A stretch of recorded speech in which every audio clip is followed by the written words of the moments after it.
A cloudy day it may be, but better than it was on Monday night when that game was postponed. So today, we play two. Day-night doubleheader coming your way from Wrigley Field next on Fox Sports San Diego. There is strike three. Good pitch, froze him. On the outside corner for strike three. Swing and a miss. Back-to-back Ks for Rays. Been keeping them guessing all night. They've been wrong.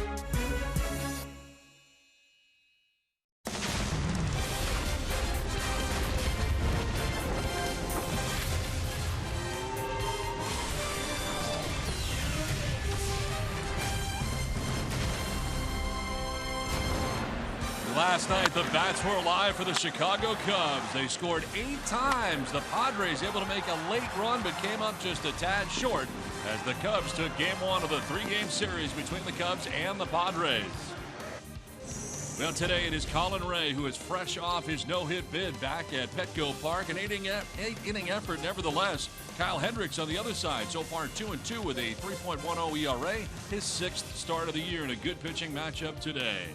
Welcome you inside the booth here at Wrigley Field. Don Orsillo along with Mark Sweeney. Welcome to Padres Baseball. The first of 2 today here from Chicago. And we'll see Ben Zobrist back in the lineup again for the Cubs. He was the co-player of the week in the National League and last night had it rolling. Yeah, and he signed a free agent deal for the Chicago Cubs, and he has been as advertised for Joe Maddon's Cubs. You see the consistency coming at it. Today he will be leading off, but last night 4 for 4. Looks very comfortable at the plate, but also from the second base position, he has 27 RBIs. He has been very productive for the Chicago Cubs. Now Zobrist tries to keep it going, and the offense has been terrific. Trying to quiet them today will be Colin Ray coming off his best outing of the year. You think about Colin Ray and what he has to do. He attacked last time, especially aggressive into those left-handed hitters. You see the 8 innings, just over 100 pitches. Colin Ray looked very comfortable. Also, he'll have some fans in the stands. He has grown up 200 miles away from Wrigley Field. Should be a special day for Colin. Some 300 people will be here for Colin Ray today as he tries to make it 2 very good starts in a row. With the Padres trying to bounce back after a loss last night. A day-night doubleheader coming your way from Wrigley Field. Game 1 is next.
Brought to you by San Diego's best window company, Simply Great Windows.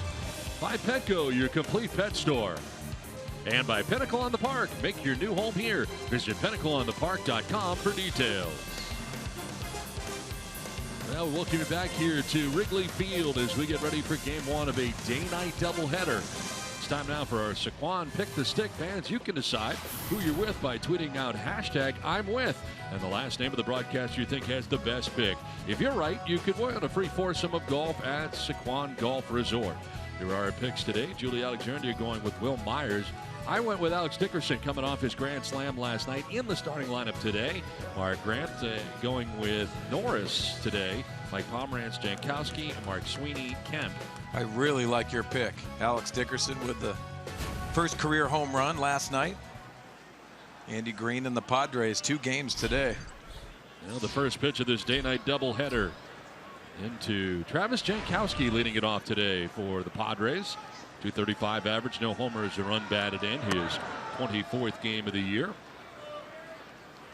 And Travis Jankowski and the Padres wearing their road gray uniforms today for the day portion of the day-night doubleheader. Working quickly is Hendrickson, and this one is fouled back as Hendricks getting his 7th start of the year.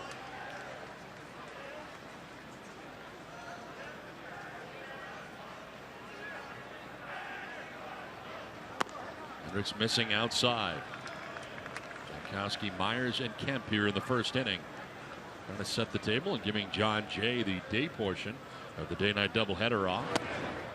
There's a strike. Jankowski did not get the word until late, and he's got to come on back. Toby Basner called it a strike. I see Travis looking back at the home plate umpire, asking where that pitch was just to get some information. Mostly cloudy, 58 degrees to start the ball game and the day. And there is ball 4. That one riding low and away. Let's check out the rest of the San Diego Padres lineup today. We just saw Travis Jankowski lead it off. Here comes Will Myers. He is at first base. Padres lineup brought to you by Toyota. Matt Kemp in right. Brett Wallace at third base with Derek Norris doing the catching. Alex Dickerson is in left field. Jose Perella at second base. Adam Rosales at shortstop, and Colin Ray out of the 9th spot is the pitcher. So here is Will Myers with nobody out and a runner at first. Padres would like to jump on Hendricks here early in this game if they can. Umpiring crew today, Toby Basner has a play calling the balls and strikes. Stu Sherwater added to this crew. He's at first base. Kerwin Danley at second. Andy Fletcher is the umpire at third. Joe West will be joining this crew for the night game of the day-night doubleheader, and toss over to first, and Jankowski kind of stumbled to get back to the bag. Yeah, it's going to be interesting to see how the Padres play this early in the game. Jankowski at the top of the order. You know he wants to use his speed and try to get in scoring position for Will Myers. I wouldn't be surprised if he tried a stolen base early in the count. The throw over. The track not real good for Jankowski. He's slipped a few times. He's going out there to clean it up right now. Asking for time and working on that. A couple different times trying to get back. He kind of slipped initially. Had trouble getting back twice.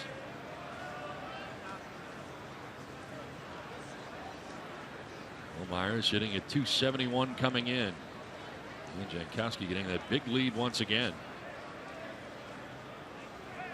There he goes at first base. Throw from Fedorovich is going to be not in time. Ball kicks away, and a stolen base for Jankowski. So he wasn't waiting around, and they checked on him twice before he did try the steal, and able to steal second base.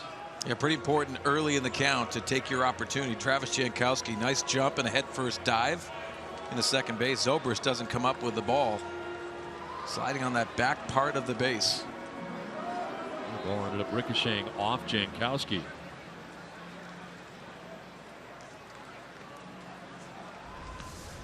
So into scoring position with nobody out here. Joe Maddon's team holding on to an 8-7 victory here last night in game 1 of the series. And already getting some room atop the National League Central. They come into today at 25-6 on the year. They have an 8.5 game lead over the Pittsburgh Pirates. And Myers will take the strike. This scouting report is brought to you by Scripps, and for Kyle Hendricks, San Juan Capistrano, California native, and heavy on the fastball usage. He's going to be very aggressive, especially on the outside part of the portion. And you understand, too, he has a curveball, slider, and changeup to go along with it. Ask some of the guys in Chicago. He says they throw two different changeups, a circle change and also one that has cutting action away from the right-handers into the left-handers. So Matt Kemp waiting on deck. Hendricks, 26 years of age. Parts of 3 years now with the Cubs. 2-2 the count here to Will Myers.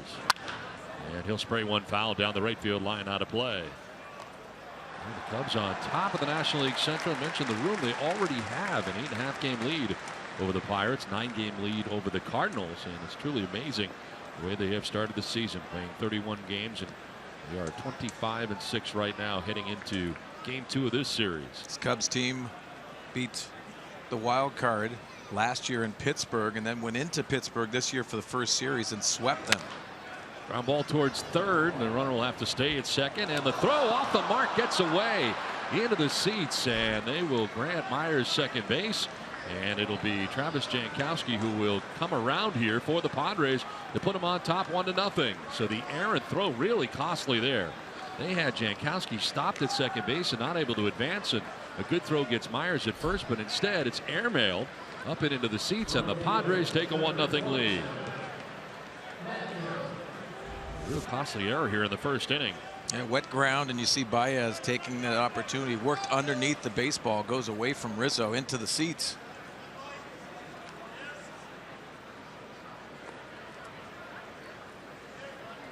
So right beyond the Padres dugout. That's right in the area where Julie Alexandria is down there. Well, Matt Kemp standing in with the runner at second. Good start for the Padres, and Kemp will send one out to right center field. That's going to get in for a hit. Hayward over to play it, as coming around is Myers. Throw will be cut off, or tried to be cut off, and is knocked down. Scoring is Myers, and the Padres out to a 2-0 lead. So a fast start here for San Diego, and Kemp driving in a run. Well, capitalizing on mistakes, and Javier Baez with that throwing error. See Matt Kemp just being aggressive early in the count. You see him going that right center approach that you love seeing Matt implement.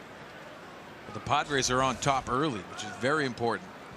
Javier Baez making a big error to start this inning, and he has made errors in now back-to-back games for the Cubs down there at third base. Here's Brett Wallace starting at third base today for the Padres as he takes a pitch inside. Interesting, because Joe Madden, before this series, we went down and talked about Javier Baez and how comfortable he was at third base and how good he was defensively. We saw the error last night, as you talked about, Don, and now today, big error in this early in this ball game. Well, the ball ended up right by Julie Alexandria. It sure did. Here it is. It's actually right here with me. Nice. Landed right at my feet. And always important to keep your head up when you're at the ball game, especially when you're sitting close to the field. No question, especially here. Big time. Surprised people haven't yelled at her. Give it to the kid, right? Usually get that. Oh. Now, a souvenir for Julie. And heads up over there. It's a little dangerous down near that dugout.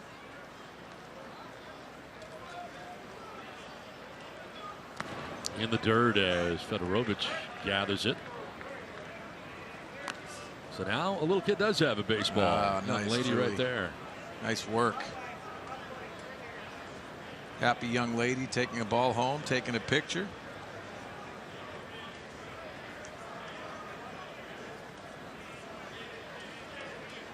Kemp with his lead at first. Rizzo holding him on, and Wallace with a swing and a miss strikes out on the change. There's out number one, strikeout number one for Kyle Hendricks on the day. Now behind Hendricks today defensively, Jorge Soler is in left field. Jason Hayward in center. Chris Bryant in right. Third to first is Javier Baez, Addison Russell, Ben Zobrist, and Anthony Rizzo. Tim Fedorovich doing the catching for Kyle Hendricks. I think the challenge for both managers today is how much playing time, who do you want to extend for both games. See Dexter Fowler not playing today. He has had a great start for the Chicago Cubs. Yeah, and what do you do about your bullpens? That is always a concern. Now you have that 26th man that you can use and will use for both teams here as far as day-night doubleheaders go, a rule that was changed just a couple of years ago and now implemented. Pretty good rule, actually. Yeah, I like that rule, and also magnifying the importance of the starters today, both Colin Ray and Kyle Hendricks, trying to get as deep as you can in the ball game.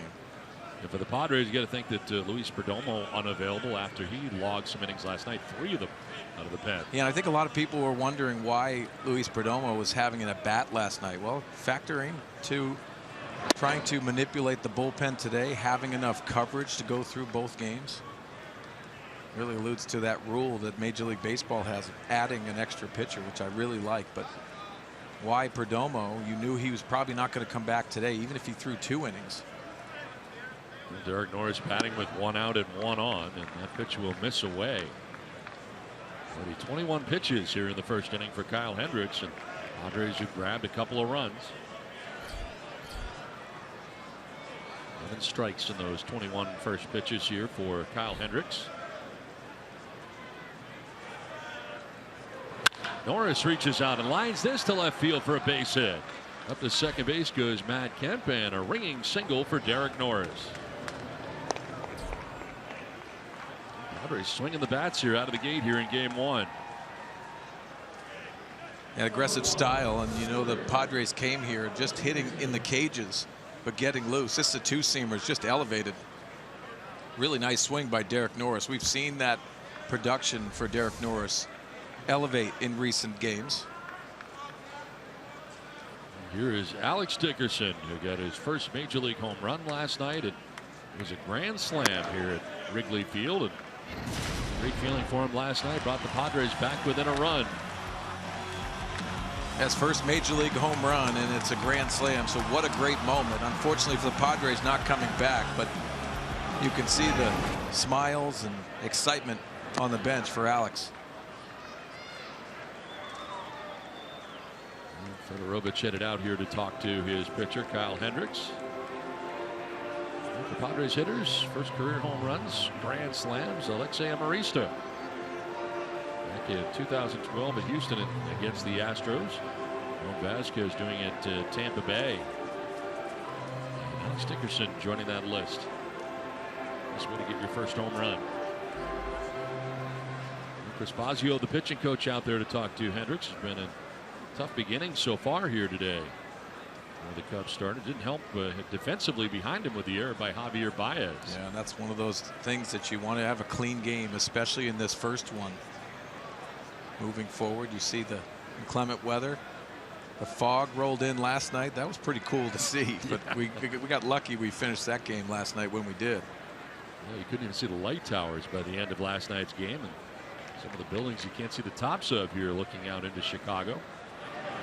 Dickerson goes around, according to home-plate umpire Toby Basner.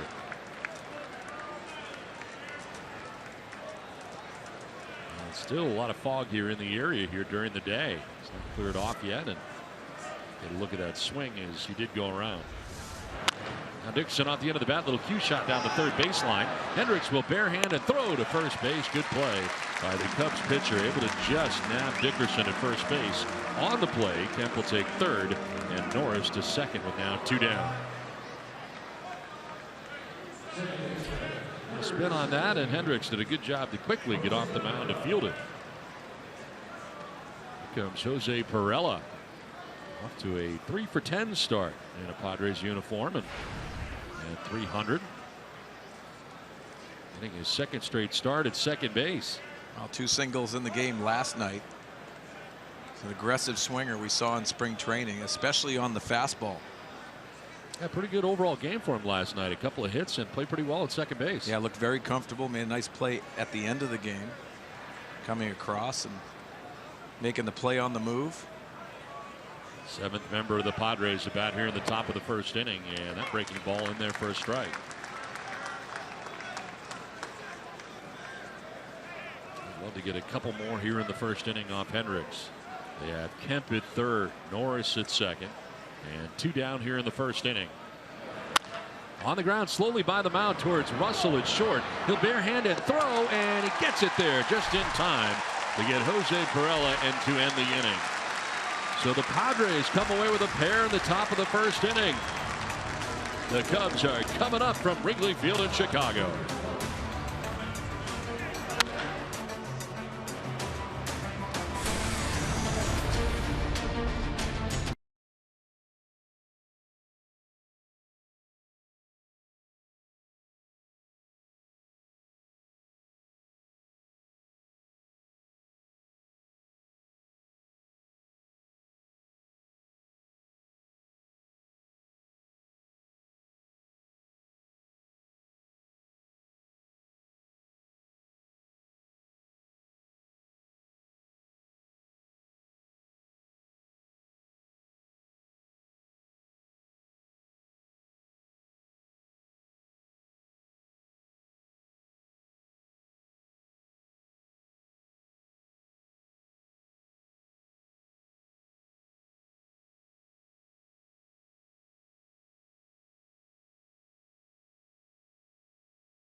Is getting 2 in the top of the first. Let's check out the Cubs starting lineup. It is Ben Zobrist to be at second base, leading it off with Jason Hayward in center, Chris Bryant, Ian Wright, Anthony Rizzo at first base with Jorge Soler in left field, Javier Baez at third base. Addison Russell just made a very nice play at shortstop, bat seventh, with Tim Fedorovich doing the catching, batting eighth. Kyle Hendricks, the pitcher, out of the 9 spot. Cubs lineup brought to you by Hyundai. The scouting report brought to you by Anderson Heating, Plumbing, and Air. See Colin Ray. Hometown fans are in the stands. Only 200 miles west of here is Cascade, Iowa, where Colin Ray grew up. And the two-seamers again for left-handers, the left-handed hitters. He has been very aggressive with that pitch, and it's been the difference maker, in my opinion. Look for him to be much more aggressive, much like his last start against the Mets.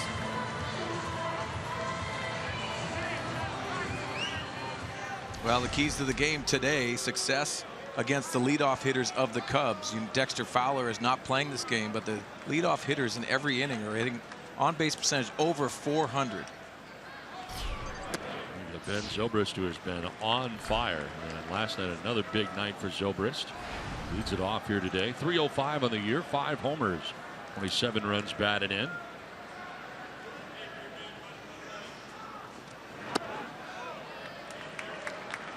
And 4 for 4 with 3 runs and 2 RBIs in last night's game. Sits safely in a season high 8 straight games.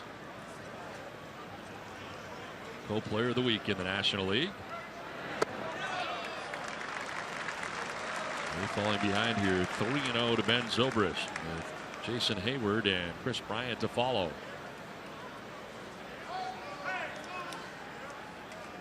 And his first game here today at Wrigley Field, after it was rained out on Monday night. There's a strike to Zobrist. A generous call there, just a little bit low it appeared, but in there for a strike. Padres fans hanging around after the rain out on Monday. This day-night doubleheader here. Zobrist lines one the other way. He's got himself a base hit. Dickerson over to cut it off. A bobble there. Zobrist throws the brakes on and halfway to second base and gets back to the bag at first. Will gets away, but is backed up by Myers, and that's a 9-game hitting streak now for Ben Zobrist. Well, defensively today, behind Colin Ray, it'll be Dickerson in left, Jankowski in center with Kemp around in right. Third to first in the infield, Brent Wallace, Adam Rosales, Jose Perella, and Will Myers, with Derek Norris doing the catching for Colin Ray. Lead runner on here for the Cubs. Brings up Jason Hayward.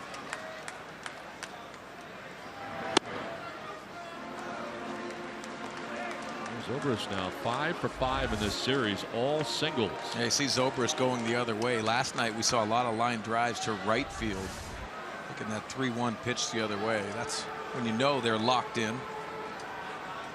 Padres with the shift on the right side, but they keep it tight to the infield with the double play possibilities. Ray, who had fallen behind Zobrist, falls behind Hayward now, 2-0. And when Colin Ray has been at his best, it's been aggressive. Obviously, strike one is so important to all pitchers. But for Colin Ray, just giving different looks. Hauled off to the left out of play. And Ray looking for his 4th win of the year, coming in at 3-1 with a 3.82 ERA, and was fresh off his best outing of the year, flirting with a no-hitter and an 8-inning effort last time out.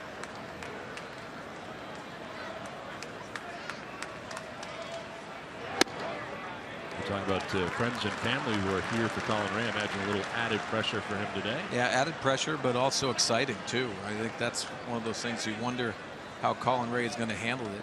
His high school catcher, his high school right fielder in the stands. You know, Julie's going to probably do a hit on that too as well moving forward.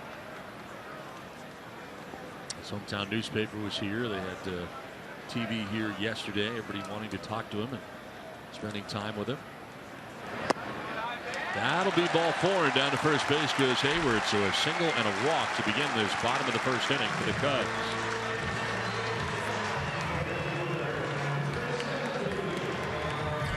So on, nobody out, and Chris Bryant coming up.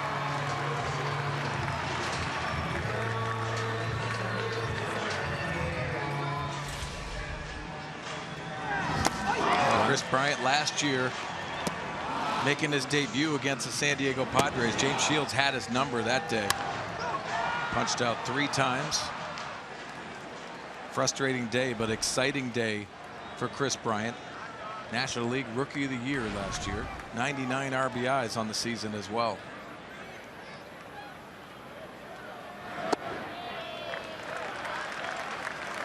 That's frame there by Norris. All the ball.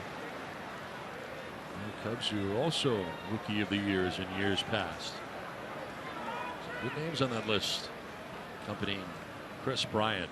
This year off to a 5-home run, 22 RBI start. As he takes the strike that time, and it evens at 1-1.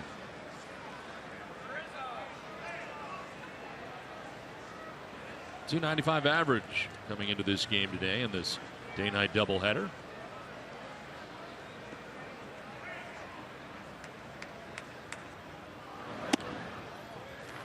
Frame there again by Norris. Some close pitches, but not getting them.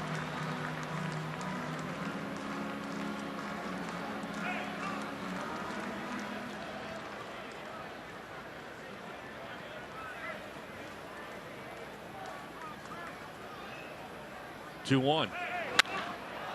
Popped up into right field as Kemp will make his way in. And he'll make the catch out there. Bluffing and drawing a throw at second base is Zobrist, but no chance to take third base. That ball too shallow in short right field. So Kemp makes the catch for the first out here, the bottom of the 1st inning. And Colin Ray had a little bit of cut on that baseball, which was really good. Got off the barrel of Chris Bryant for that easy fly ball to right.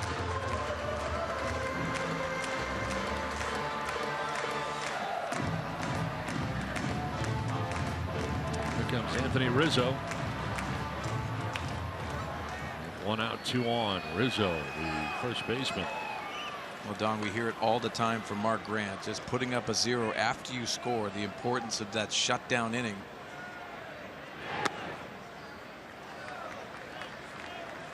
Padres able to gather a pair here in the top half of the 1st inning. Cubs trying to answer. Rizzo now, Soler waiting on deck. Good numbers out of the gate for Rizzo. 10 homers and 28 RBIs. Strike in there, evens a count of 1-1. Well, the good thing for Colin Ray, those misses have been down in the strike zone, which is so important. Padre fans and Wrigley seats today. Well, those have been close pitches that he's not been getting.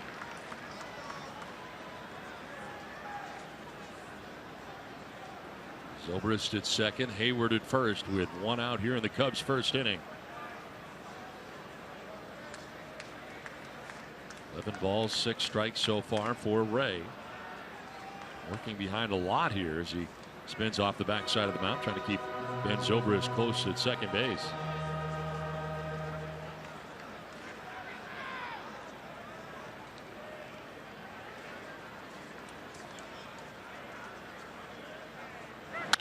Swings away. It's a ground ball back up the middle into center field. A base hit. Zobrist being waved around. Jankowski will throw to second base, and the Cubs are on the board. Anthony Rizzo drives in his 29th run of the year and gets the Cubs on the board. Now first and third with one out.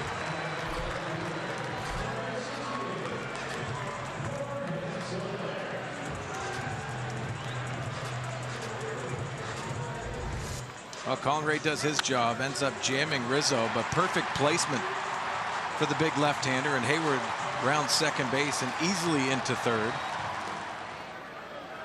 You see the good pitch, and he got in near the label. First and third, one out. A run in here for the Cubs so far, and here's Jorge Soler. He grounds one foul and behind the base runner at third. Soler did not play in last night's game. In there today, just a 181 average. 2 home runs, 6 runs batted in, his 30th game of the year.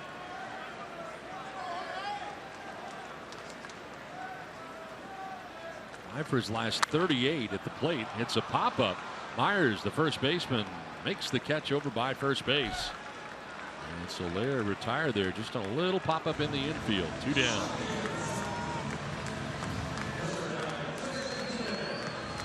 Bring up Javier Baez.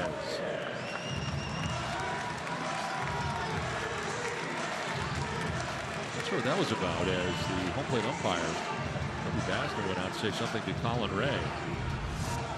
You see the pitch by Colin Ray, that two-seamer running in on the hands of Soler.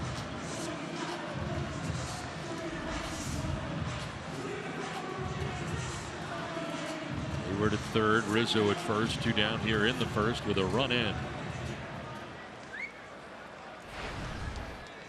Javier Baez standing in, hitting at .321, 2 homers and 5 runs batted in.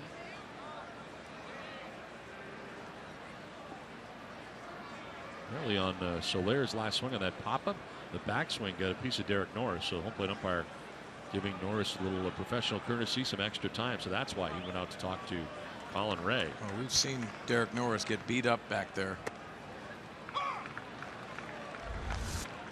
See the swing by Soler and the backswing knocking Norris right on the top of the head. I don't care if you're wearing a helmet, that does not feel good.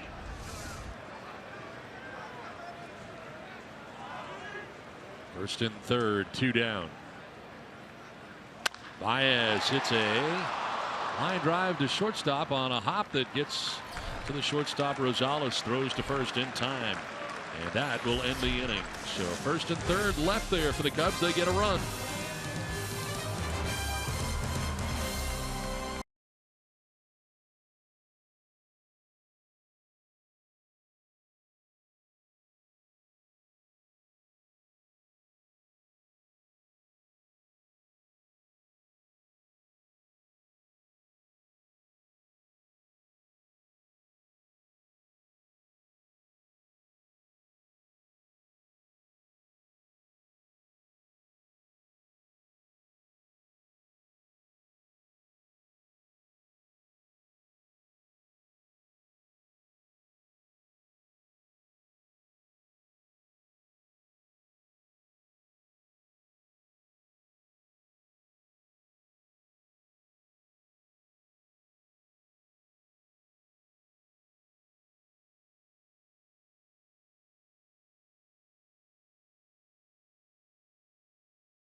have the lead over the Cubs. We get ready for the second inning. Greater coverage of baseball brought to you by T-Mobile. What's going on around Major League Baseball?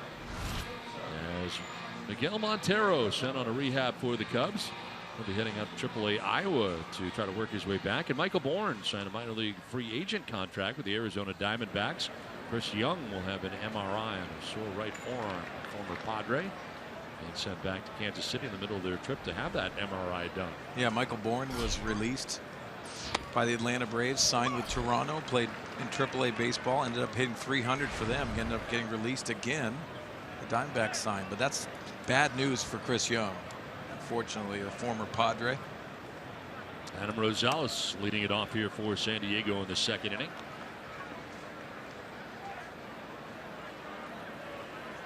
Rosales appeared to catch that ball in the air, but decided to throw to first base anyway to end what was an end of a strange inning. As ground ball down to third. Baez this time with the good throw for the first out of the second inning.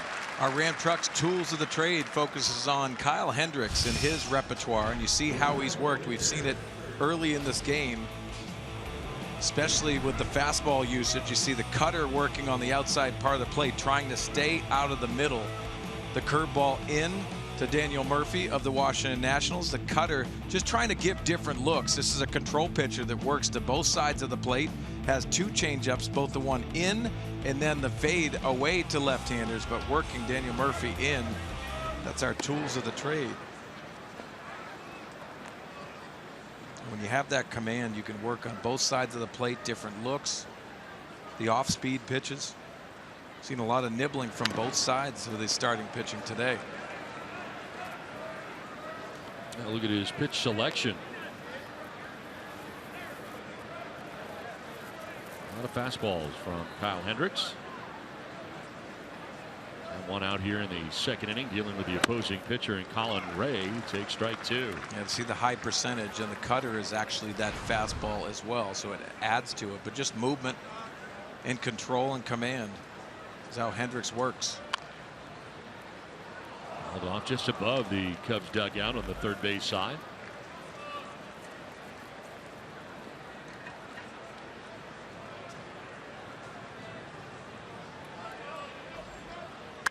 Ray lifts a fly ball out to left field. Soler on the run. So is Hayward, and the ball is caught out there by Soler. They had to go a long way as that turned out. That just kept carrying out there near the warning track out in left center field, the 368 marker, but back there to make the catches, Soler on Colin Ray.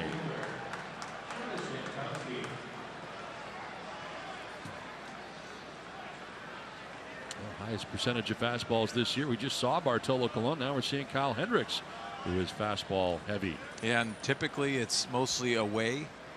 He'll try to have you prove that you can hit the ball away, but that cutter two-seam combination has been very successful for Hendricks.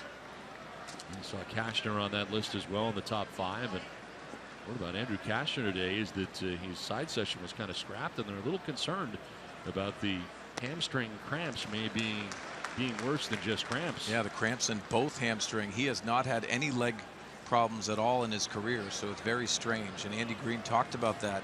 They have nothing to base it on.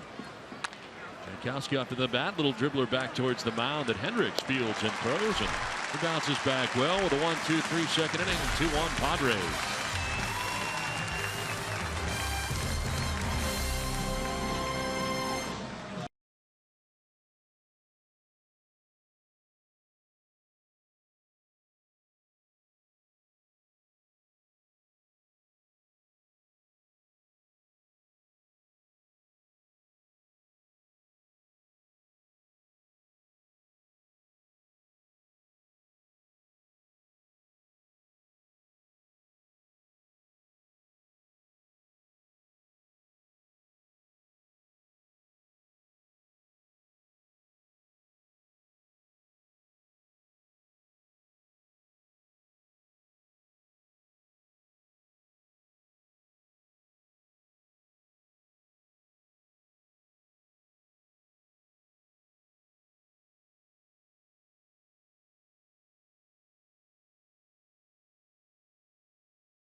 place that if I could pick one place to pitch, this would be it. So definitely going to be a dream come true, and it'll be fun having a bunch of family here and stuff like that too. So I know a lot of them are Cubs fans, but hopefully we can get them cheering on our side tomorrow. Yeah, it'll be fun. A dream come true for Colin Ray. He told me he has no less than 50 friends and family here in the stands today. Right here are some of his former college teammates. And he said that pitching here, like he said, it is a dream come true. But growing up, he wasn't a Cubs fan. He was a Yankees fan, even though Cascade, Iowa is only about 2.5 hours drive from Chicago. But he grew up a Yankees fan because that was the best TV reception that he had back on the farm. He said Cubs games came into snow on the TV, so he grew up a Yankees fan. All right, Julie, thanks very much. An opposite field liner here for Addison Russell is aboard to begin things in the bottom of the second inning. Second straight inning, the Cubs have had the lead runner on. That's great that he's having a chance to pitch here today, and tremendous opportunity in front of friends and family. I'm actually surprised he's not a Cubs fan. Think about this whole area. And it's usually the Cubs, White Sox, but reception has a lot to do with it. Absolutely. How many games you can watch. You can see. Now we have Fox Sports Go. You can watch anything now. A little snowy reception kept him from being a Cubs fan. Gotta get those rabbit ears right. Exactly. Position them. Tim Fedorovich batting here with a runner at first base. He'll do the catching for the day portion of the day-night doubleheader. Padres fans pleased with a 2-1 lead. With the Cubs off to a good start here in the bottom of the second inning. Now a pop-up foul ground that'll get back and out of play. Seen Tim Fedorovich in the Los Angeles Dodgers organization, also the Padres. And now with the Cubs, Miguel Montero, which we saw is going on a rehab assignment. He is normally their #1 catcher. Now they've had to go with Fedorovich and also David Ross, who we saw last night.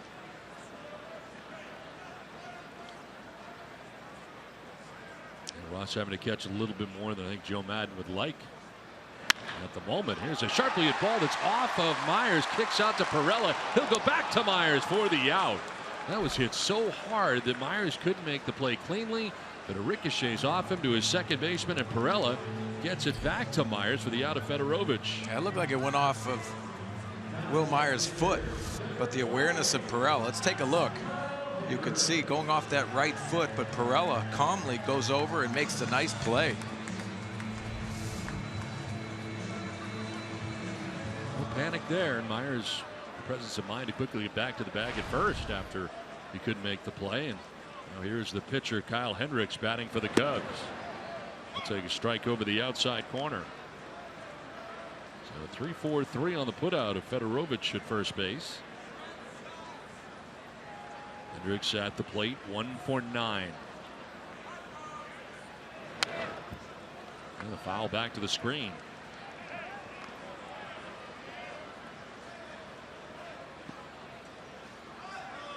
Joe Madden's team winning last night, jumping out to the 8-3 lead, and then Joe Madden made a series of pitching changes late in the game, almost costly. With the closer Rondon coming in to shut the door on the Padres, as it turned out, and was able to grab the save here last night. Yeah, the 7th inning really was interesting, to say the least, for Joe Madden, and how many maneuvers he had to have. He brought in a couple guys before Pedro Strop came in, who's normally their 8th inning guy. Hendricks lunging after that pitch, strikes out. So there's the first strikeout of the day for Colin Ray. 2 down here in the second inning. Back up top for Ben Zobrist. When you think about it, 5 straight hits for Ben Zobrist, and you wonder about this situation, even if it's early in the ball game. Andy Green, and you got to be very aware this is a hot bat, and with Jason Hayward hitting .211 behind him, I'd be surprised if Colin Ray gives anything here. And there for strike 1 to Zobrist, who singled to left field. His first time up to extend the hitting streak now to 9 straight games. We've had a lot of people on here so far, and Ray in his 32 pitches, 25 of them have come from the stretch. Down on base and a pitch in there for a strike. Quickly ahead here, 0-2.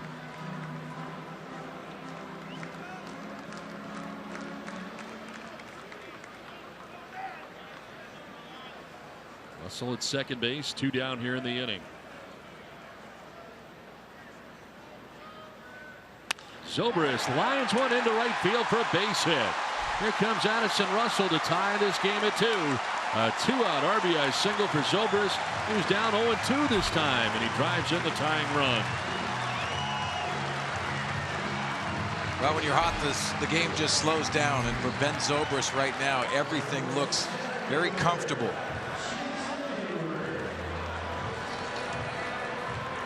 Even with 2 strikes, you can see this is a nice pitcher's pitch. It's down, but when you're hot at this level, seem like you can do anything. That's pretty good hitting by Ben Zobrist. So 2 down, Zobrist at first base. Padres into the shift. Myers holding on. Zobrist at first. And here's Jason Hayward, who tries to bunt with the shift on and fouls it off outside of third. Zobrist looked like he was trying to steal second base there, get kind of a jump, and then slipped. Saw Jankowski had trouble with the track over there at first base earlier. It's a wet track.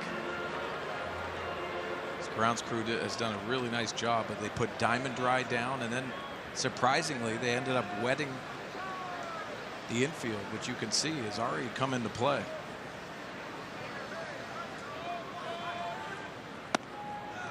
Down and into Hayward. Walked in the first inning, the only free pass served up so far by Colin Ray. Continues to work from the stretch. As the Cubs have come back to tie it up 2-2. Go to first and back to the bag safely is Zobrist.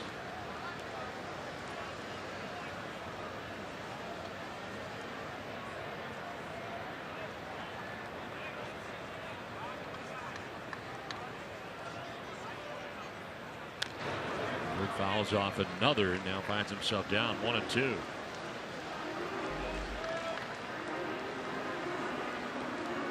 Padres able to get 2 in the first inning. The Cubs come back with a single run in the first, and so far a single run here in the second inning. Zobrist goes. Hayward takes a pitch in the dirt and throws a good one from Derek Norris, and they're able to gun down Zobrist at second base. So the caught stealing ends the inning. The Cubs get a run and tie the game. It's 2-2 through 2 from Wrigley Field in Chicago. Good throw from Derek Norris.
All right, Mike, thanks very much. It's Will Myers who leads it off here in the third inning. Now tied up 2-2. And Myers, Kemp, and Wallace will be featured here in the third inning. Look at the West, as Mike Palmer has just mentioned. 17 and 16 are the Dodgers, the top of the Diamondbacks and Giants by a game. It's kind of surprising, too. Everyone bunched up, and you know the Padres haven't played consistent baseball, but only 4 back. And surprising with especially the amount of moves that were made in the offseason. Zach Greinke going to Arizona. They have been a disappointment so far. And also San Francisco getting Johnny Cueto, Jeff Samardzija. Myers drills this right back up the middle into center field, right back where it came from. And by the pitcher Hendricks quickly into center, and Myers is on to begin things here in the third inning. Sharply hit that time by Will Myers. So lead runner on, and it'll bring up Matt Kemp. Kemp singled to center in the first to drive in the Padres run. The 4th RBI of the year for the Padres right fielder. 7 total hits between the two teams today, all singles.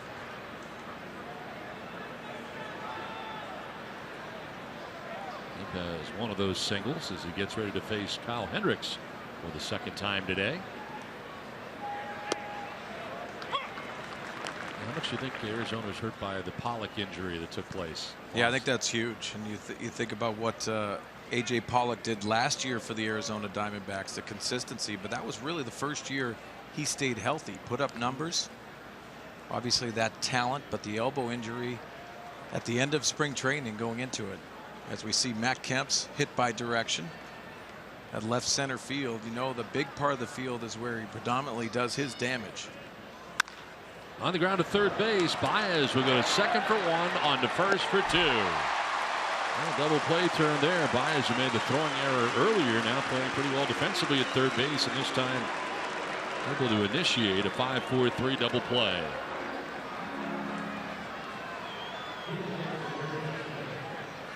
A single erased, and the base runner gone. Base is empty now with 2 down in the inning. That'll bring up Brett Wallace. Struck out swinging in the first inning. Only strikeout so far for Kyle Hendricks.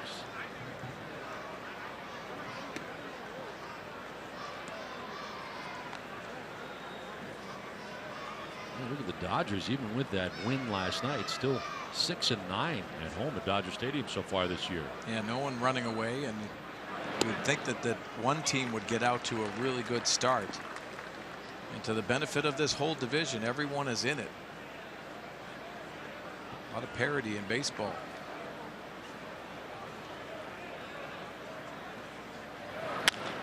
Wallace hits it on the ground, foul. Speaking of on the ground, so far Kyle Hendricks, 6 of 8 outs have been on the ground. Well, you think about the velocity in the game of baseball, and Hendricks today just changing different velocities, different looks, command and control. Also mixing in some of those 2-seamers, but heavy on the fastball and different velocities.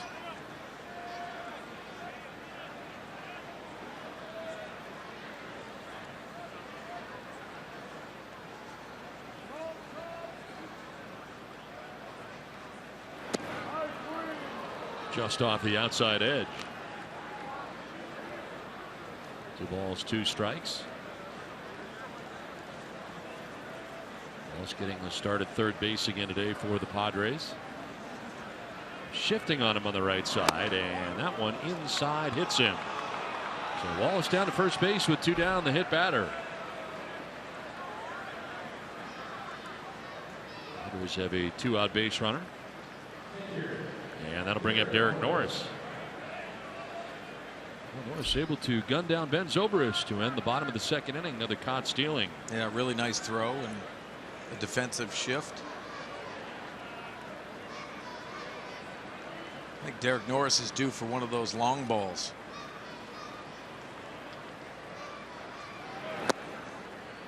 Two home runs so far on the year for the Padres catcher.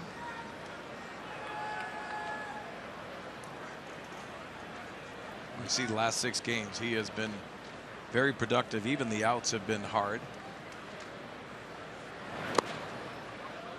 Roberts sprawling to his right that time.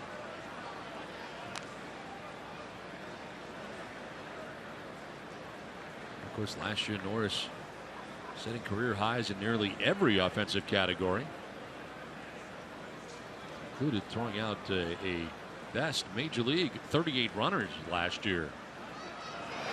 It's it hard on the ground at deep third, under the glove of Baez. It trickles into foul ground down by the pen. And aboard at first base will be Norris as Wallace takes second base. Hot shot down there to the third baseman. Let's check in with Julie. Hey guys, well, today marks the first career start for Alex Dickerson, but he also made history last night, being the first Padre to ever hit a pinch hit grand slam as his first homer. He said after the game that it was a very special moment for him, and especially given all the work he's put in so far to this point. He had 35 text messages waiting for him in his locker. And as far as the ball, well, he was certainly able to get it back, because here at Wrigley, as you guys know, they throw the balls back onto the field, so it was easy for him to get it. Thanks very much. A grounder back up the middle, and Zobrist to the backhand fires to first to end the inning. The Padres strand a pair, tied 2-2.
In the 2001 Midsummer Classic in Seattle, Cal Ripken stepped to the plate during his last All-Star game.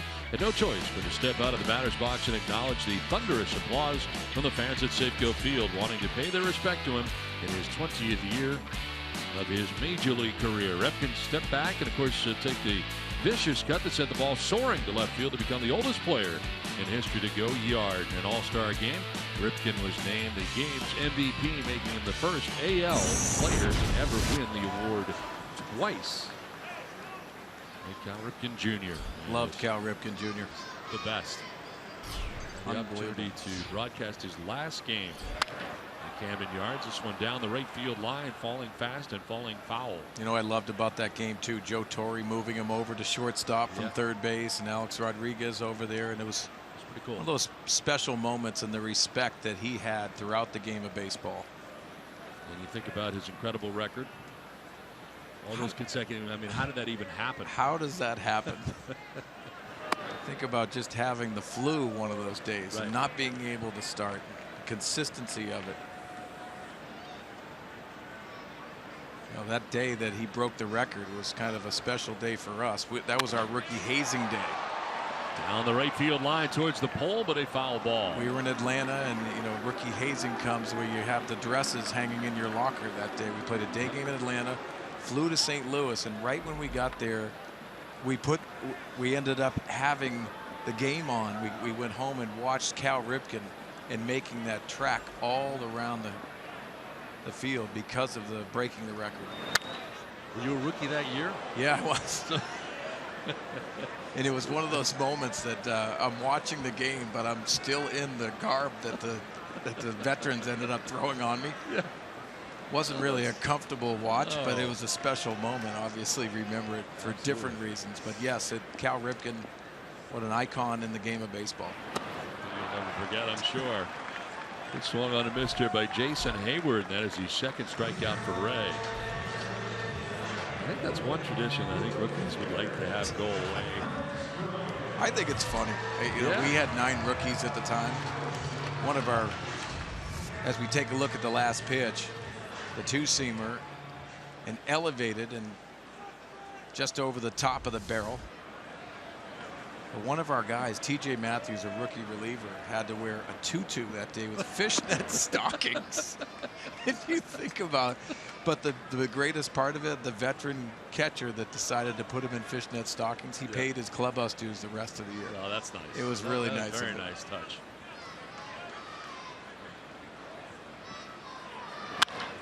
Bryant's going to drive this out towards center, but Jankowski's out there waiting for the second out of the inning. You've never had rookie hazing at all, have you? No, I never had to at the major league level, thank goodness. I did in the minor league level. The American Hockey League, they're pretty tough on me there for a while, but no, not in the main. I was very thankful. Yeah.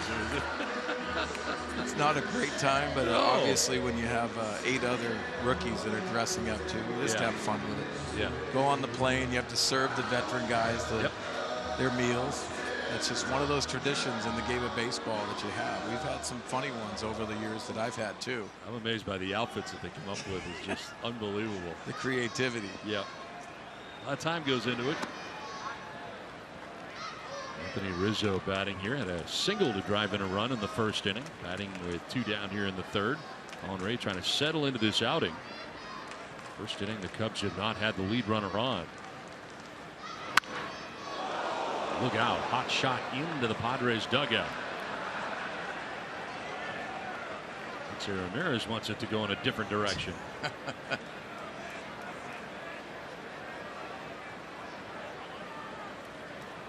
Coming back to Chicago here. On the other side of town, though. We're on the north side. Ramirez playing a long time on the south side with the White Sox. He's going to wear a catcher's mask over there. Much better. Better protection. That is better protection. You got to watch your chicklets over there. Comes in hot. In there by Norris, but home plate umpire Toby Basner says it's low. Now, Toby has had a very tight strike zone all day. It's been both sides. There's been some borderline pitches that in my opinion, could have gone either way. Rizzo fouls it off down by the tarp area. Tarp that we saw out, of course, in game 1 of the series, postponed, and that's why we're here today for a day-night doubleheader from Wrigley Field.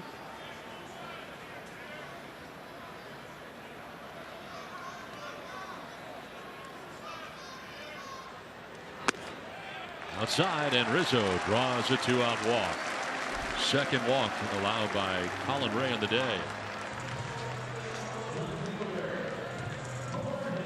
That's a good thing we're getting these games in today, because the other scenario was if we were unable to get another one of these games in, was to play on Monday, the off day. Have an off day between the Cubs and the Padres on Monday. And of course, the nightcap coming up here, Drew Pomerantz, who matched up against newcomer to the Cubs, John Lackey.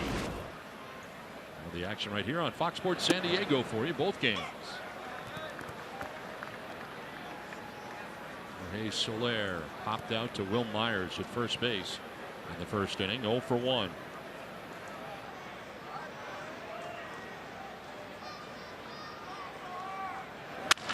Reaches out and lifts a fly ball to right field. Incoming is Kemp, and on the run, able to make the catch before that one drops in the outfield.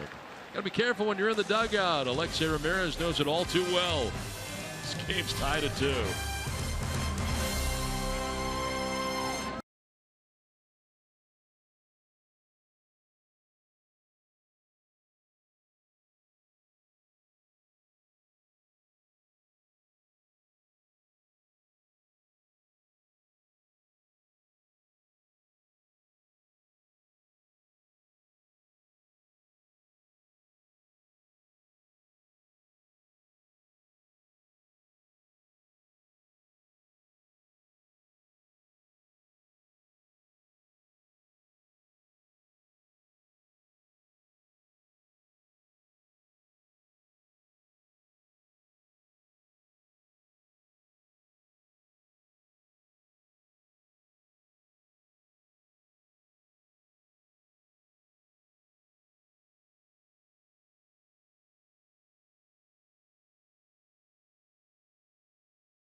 Padres and Cubs tied at 2. Well, noticeably absent from today's lineup is Alexei Ramirez after he left last night's game with left hamstring cramp. Andy Green wanting to be extra cautious with him today. Wanted to see him run around a little bit, see how he was faring earlier before the game, and decided to give him today's off because with 4 infielders already on the DL, he cannot afford to lose his shortstop. He could be a possibility for the second game today, but those hamstring injuries, guys, not limited to the infield. Andrew Kashner also feeling the residual effects after being thrown out of the plate during Sunday's game. He's experiencing both hamstrings cramping up, and Andy not sure as to whether or not he will make that Saturday start in Milwaukee. And as of right now, his bullpen session, which he was scheduled to throw today before the game, was canceled. Well, interesting here for the Padres, and you go from wondering whether or not they're cramps and finding out 3 days later they're still there, that they're not cramps. I think is part of the problem now. I think it is the problem, and moving forward there's a lot of concern. And think about Alexei Ramirez and his situation. Swing and a miss here. Ball gets away briefly from Fedorovich, so he fires down to first base, and Morello strikes out. Put out goes 2-3. Second strikeout for Kyle Hendricks of the day. I'm discussing Alexei Ramirez coming to San Diego from the Chicago White Sox. He had the reputation of wanting to play every day in the premier position at shortstop, and him going out with that hamstring cramp. Hopefully we do see him tonight, because he has the passion to play the game. Important piece for the Padres. Yeah, he's a guy who's used to playing 155, 156 games a year. On the bench here for game 1. We will see about game 2. Adam Rosales batting, and he sends one out to shallow center. That ball is going to fall in front of Hayward. He came racing in, but it drops in front of him, and Adam Rosales is aboard with 1 out here in the 4th inning.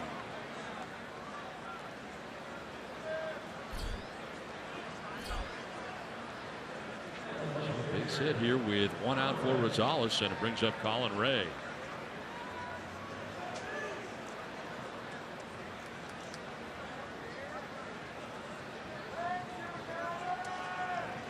Definite sacrifice situation here for Colin Ray. Check at first base, and back to the bag is Rosales.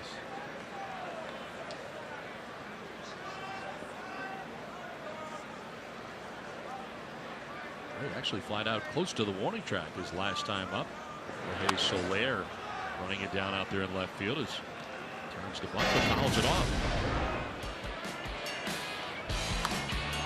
Against the Mets, able to get an RBI, helping out his own cause. DeGrom has a big hit out to center field, scoring Derek Norris. He did it all in that start, not only throwing 8 innings, but getting that RBI single. Squaring here, this time he gets it down. Rizzo, the first baseman, will go to first with Zobrist covering. The sacrifice complete, and Rosales takes second base with now 2 down. Good job there by Ray to get it down. Perfect execution for Colin Ray.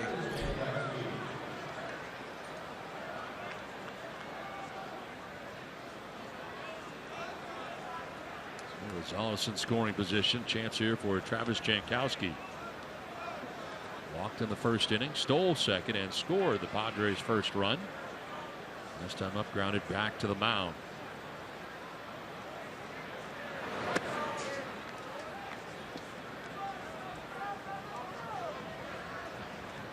1 for 2 so far this year with runners in scoring position.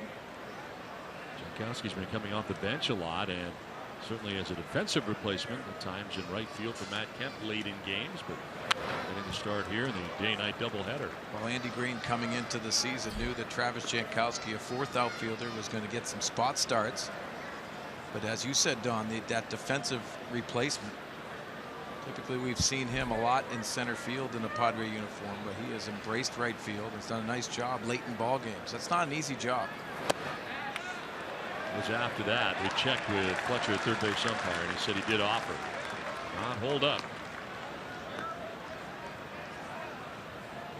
He's also done some pinch running for the Padres. Very good speed, obviously, for Travis Jankowski. Mentioned he has a stolen base in this game. Calls it back to the screen. Seeing Hendricks, heavy dose of changeups. for Travis Jankowski. Especially when you don't get a lot of those at bats. Very difficult, especially the secondary stuff. Constantly working on your swing and your craft, but if you're not seeing pitches out of the hands, it makes it very difficult. Swing and a miss, off balance, got him, and Jankowski strikes out. Padres leave Rosales at second base. Game tied 2-2.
Back here in Chicago, Padres fans here for the three-game series that has become a two-day, three-game series. Day-night doubleheader here today.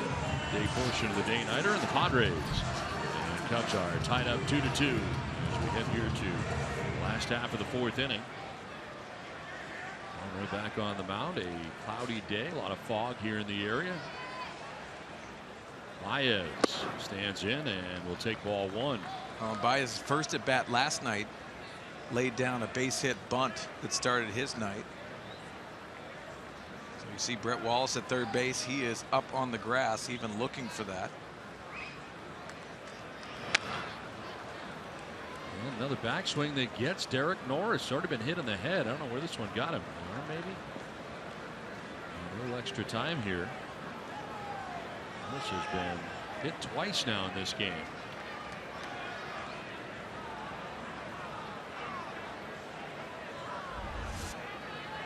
You see the backswing of Baez, catching him right on that forearm.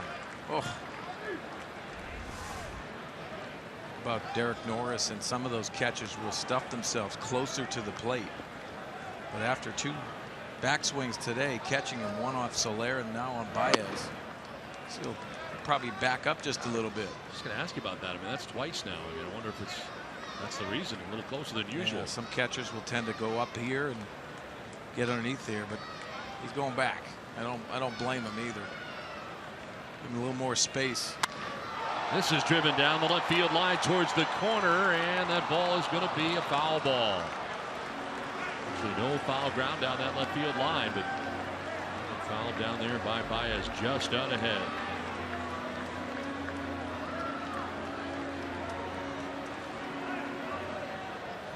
Home runs already for Joe Maddon's third baseman, Javier Baez. Leads it off here in the bottom of the fourth inning.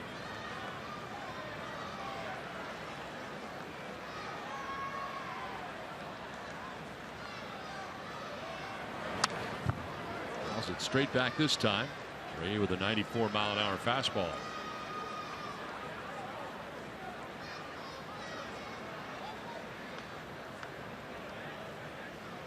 Chris Bryant has been playing in the outfield, playing in left field last night, right field here today for the day game, and there's been Baez at third base. Made a costly error in the first inning defensively at third on a throwing error that led to the Padres' first run. Yeah, manipulating the roster for Joe Maddon and getting some playing time for some of these younger players.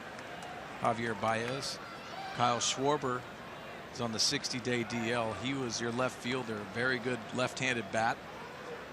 So they've had to deal with adversity, but that gives playing time to a lot of the guys, and the versatility of Bryant really helps.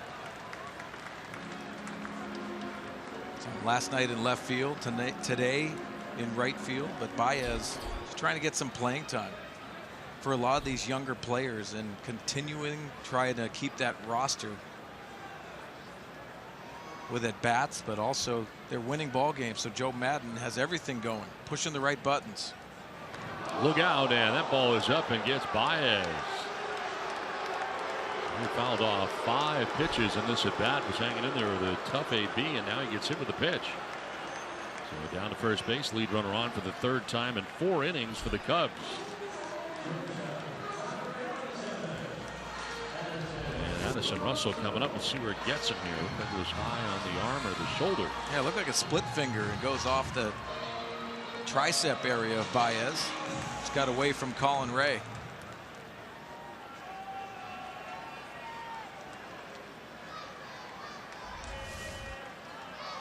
So Baez at first. Here's Addison Russell.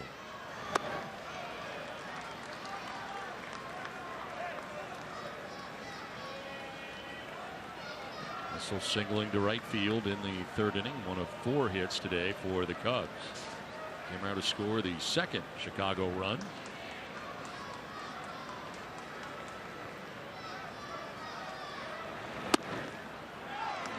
(2-0). Well, we've already seen in this series, and you see a good hitters count. This is a perfect situation to have that run and hit. Baez with good speed at first, and Russell we have seen going the other way a lot in these last 2 games.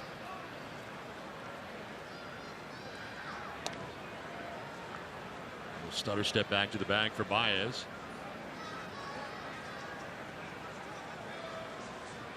Ray coming in with a 3-1 record, a 3.82 earned run average. 8th appearance, 7th start for the right-hander. Russell lines one down the right field line. A fair ball headed towards the corner. Baez coming around third, will be waved around by Gary Jones. Here's the throw from right. It'll go to third base. A run in as the Cubs take a 3-2 lead. Addison Russell down the line in right field. And by the time Kemp can get to it and get it back in, Baez scores all the way from first base to put Chicago on top. Well, a double and a triple last night's game, and going the other way again for the 2nd time in a row. Young shortstop is very talented and has a solid approach at the plate. An easy RBI double for Russell.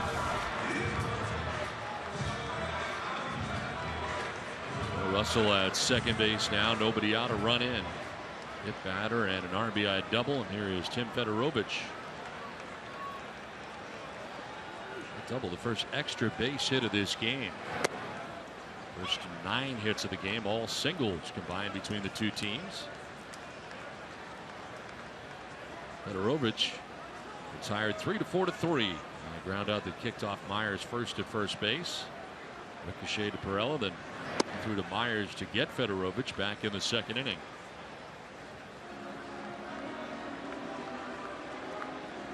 The Cubs can strike fast.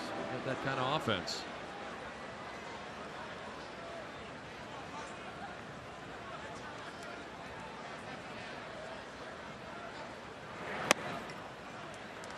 Breaking ball away.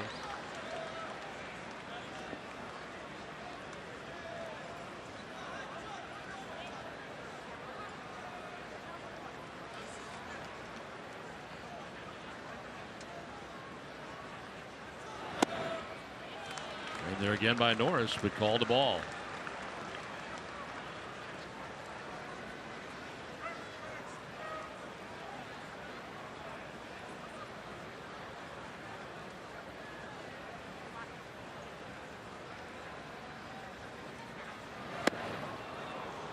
Lunging after that pitch. Full count now. I think Tim Fedorovich just told himself this is going to be a really good pitch. The cutter going away. That was ball 4. Padres got a break.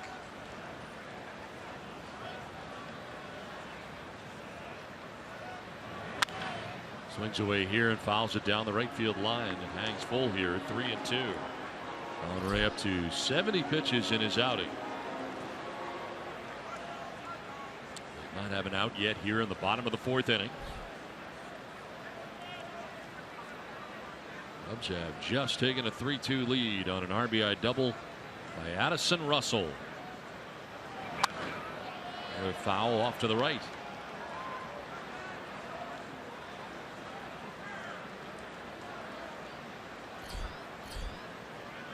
So the pitch count by inning for Colin Ray.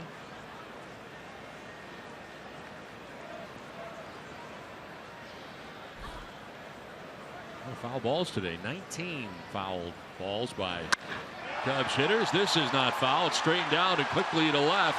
Up off the wall. The ricochet off the bricks quickly by Dickerson. Russell will score on the RBI double for Tim Federovich. The Cubs take a 4-2 lead. A liner quickly up over the head of Dickerson and left. And off that wall, the ricochet by him. And now the Cubs take a 4-2 lead.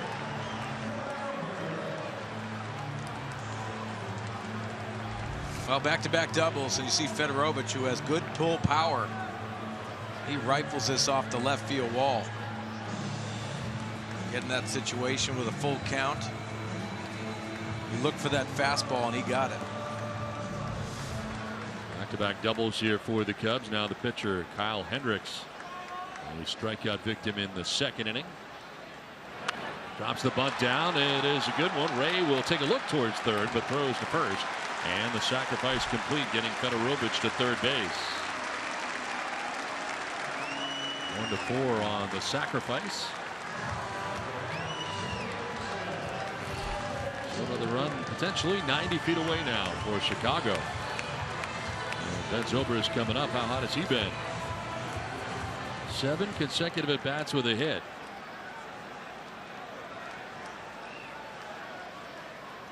Dates back to Sunday as he stands in and takes a pitch inside, running a 9-game hitting streak.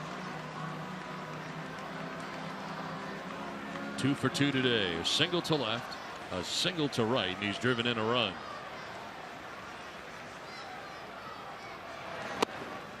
Strike in there.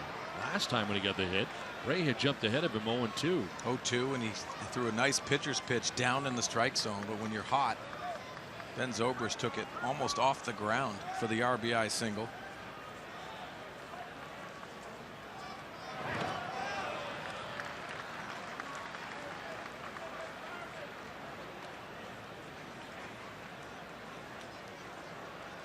Infield in here for the Padres.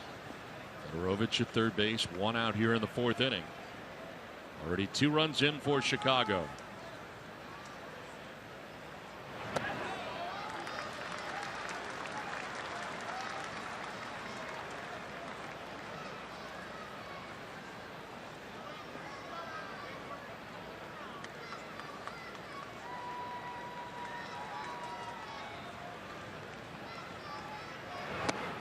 On the outside corner, and a generous call there for Ray. He'll take it. Full count. Well, Toby Bassner, the home plate umpire, has not been giving many pitches off the plate at all. That was surprising. So you see our Fox tracks. Ball 4. And down to first base goes Zobrist. Looks like this time they did kind of pitch around him. I was kind of surprised the last time, even with that 0-2 count. Saw Colin Ray attack Ben Zobrist, but with his hot streak, you can see pitching around him on that last at bat. The balls of the pitching coach headed out there in preparation of Jason Hayward coming up here. MLB.TV Premium, the #1 live streaming sports service, delivers everything you have come to expect and more. Watch every out-of-market game live in HD, over 400 supported devices.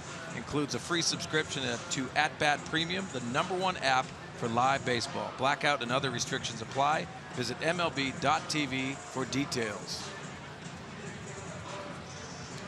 This next pitch will be the 80th of the day for Colin Ray. Done a 26 pitch inning so far for Ray. And not out of the woods yet. Still just one out, first and third for Chicago.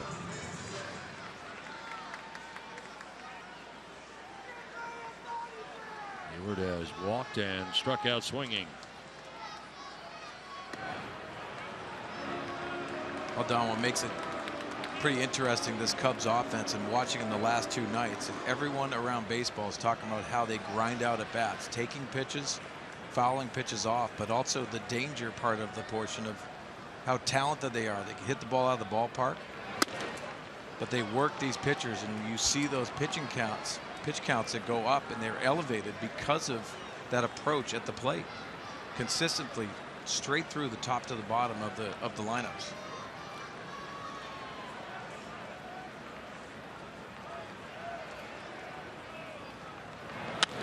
Hayward reaches out, lifts a fly ball to center field. Jankowski coming in shallow center to make the catch. They draw the throw, and the throw is going to be off the mark, but not going from third base Fedorovich. And Norris had to do some acrobatics to reel that in as Jankowski airmails it from center after making the catch for the second out.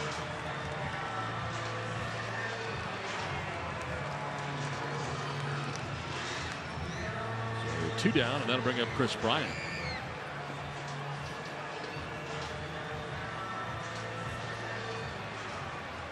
And 0 for 2. He's put the ball in the air twice, flying out to right, flying out to center.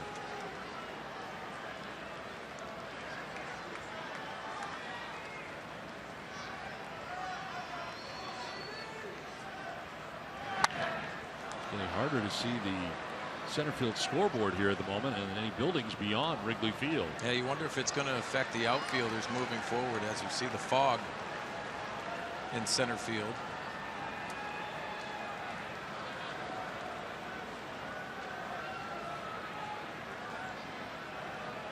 Seventh batter of the inning here for Chicago.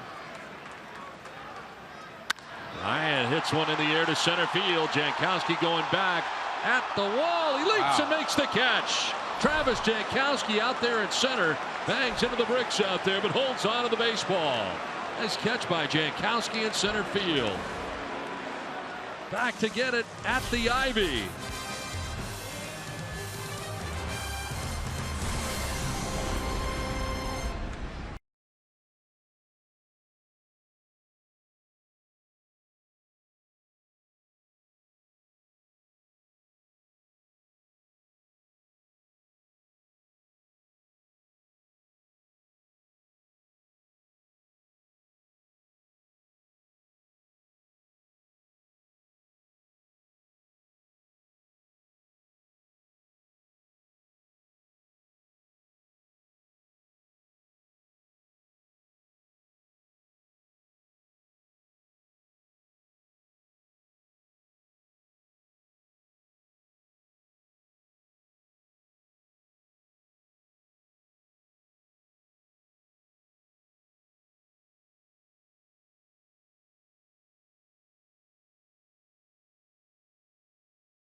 New Padres club card today. By Jack in the Box, taste the Baconlicious Sourdough Bacon Ranch Combo. And by Sony, the leader of 4K Ultra HD. Well, in foggy Chicago, we move along to the fifth inning. Great catch by Travis Jankowski to end last inning. Yeah, good break on the baseball, and Travis Jankowski going back to that Ivy. Let's see, worried about that right hand. But a good break on that drive by Chris Bryant. checking on that hand is into the bricks out there. Not a lot of give. As Will Myers stands in and takes the strike. You know, as an outfielder too, going back on baseballs, that is in the back of your mind, because sure there's no give to that wall at all behind that ivy. Yeah, you think about padding, but you got the ivy, and then really, I mean, there's not a lot you can do about that. Doesn't allow padding behind if you're going to try to grow that ivy.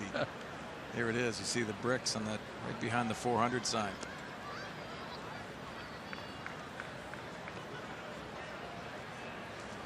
There's with an error, reaching on an error in the first inning. That two-base error, Javier Baez's throw, then single to center field in the third inning. Now ground ball deep short. Addison Russell is there. And Myers retired for the first out here of the fifth inning.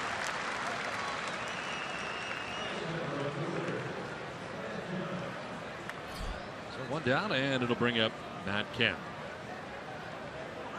Not a bad crowd on hand today. Sometimes when you have that postponed game, a night game, a lot of people who had scheduled to go at night unable to get back for their tickets to be reused in a day game of the day. The day-night doubleheader, but good crowd on hand today coming back. Well, this whole city of Chicago is the success of the White Sox on the south side, but also the Cubs. They're the talk of the town.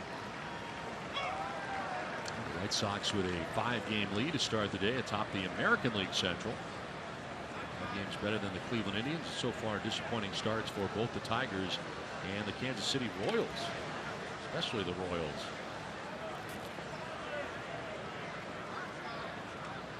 Chicago playing Texas today. White Sox are 23-11. The Cubs are 25-6. And fouls it off to the right. Look at the AL Central. It's off to a dreadful start. They are 8-24 in the year. Well, Hendricks has induced 9 ground ball outs so far. There's 1 out in the 5th, and here's a 1-2 pitch. Kemp with a swing and a miss, strikes out. That's the 4th K for Kyle Hendricks. 2 down here in the 5th inning. Saturday MLB on FS1 is back with another doubleheader starting as Jose Altuve and the Astros take on David Ortiz and the Red Sox. Then AL Central rivals collide when the Twins square off against the Indians in a game you can only see on FS1. It all starts at 9:30 Pacific on FS1, or watch it live on Fox Sports Go. 2 down here in the 5th inning, and Brett Wallace will take a pitch inside. Struck out swinging in the first, hit by a pitch in the third. 4 in a row retired now by Hendricks. Well, Hendricks coming into this game with a 2-2 record. 3.10 earned run average into his 6th start of the year for Chicago.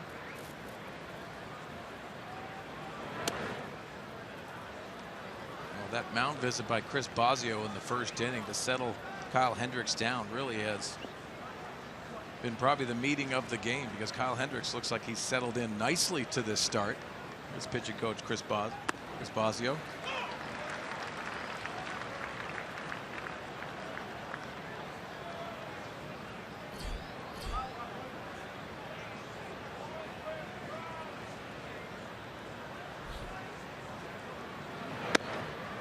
In there for a strike and a full count now. The first batter of the game, Travis Jankowski. It's the only walk he's had so far today, while striking out 4.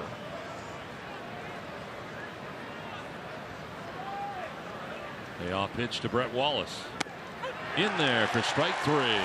Back-to-back strikeouts for Kyle Hendricks. We're halfway through this one with the Cubs on top 4-2.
That's on here to the last half of the 5th inning as Rizzo running up there to show bunt takes the strike. Yeah, Mark Trumbo is really the story for the Baltimore Orioles. He's hitting .331 on the year, and you're about the 11 RBIs. I mean 11 home runs. It's a potent offense for Baltimore. Rizzo trying to bunt the other way here with his shift on as he saw that wide open left side, so he thought he'd lay that bunt down. You see why the shift is employed right now by the Padres. Yeah, dominating. Anthony Rizzo stuffs himself on the plate, looks to pull and pull power. It's been the adjustment for Anthony Rizzo, plus cutting down his swing. We said last night he chokes up on the bat. High fly ball into the fog and deep right. Kemp going back and shy of the track will make the catch. That ball just died out there in right field on a warm sunny day here at Wrigley Field. I think that goes. But not today. That thing just died. And you can see the fog and the haze and the breeze coming in. And unfortunately for the Padres, that ball got knocked down. So Rizzo is retired for the first out of the 5th inning. Bring up Jorge Soler, who is 0 for 2. He's popped out to first, flied out to right. It'll be interesting to see what they do with Jorge Soler and signing Jason Hayward. You know you have an outfield that is very productive, but this is a talented young man. You heard a lot of his name in trade rumors. And all the success that the Chicago Cubs have had, they've still talked about adding one of those starting pitchers still to add depth to this rotation. People saying obviously Jake Arrieta is the bona fide #1. We saw Lester last night. We're going to see John Lackey tonight in the 2nd game. But this is always one of those things moving forward. I think Soler is going to be that added piece that I think some other teams would like to have. There's a popping foul off to the right. Just does not seem to have space for him here. The way this team is put together at the moment. Well, it's just so hard to get as many at bats. Obviously he's got off to a slow start. Joe Maddon's going to do everything he can, but trying to build value for a young talent in the game. Lines this shot towards the gap in left center field, and that'll get down to the track of the wall.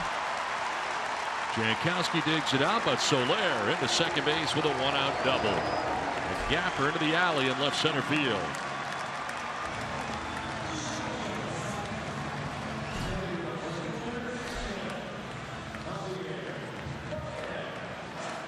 So I can show you what he can do right there. You mentioned the slow start, just a 181 batting average coming in. Well, the Cubs' 3rd double in the last 2 innings.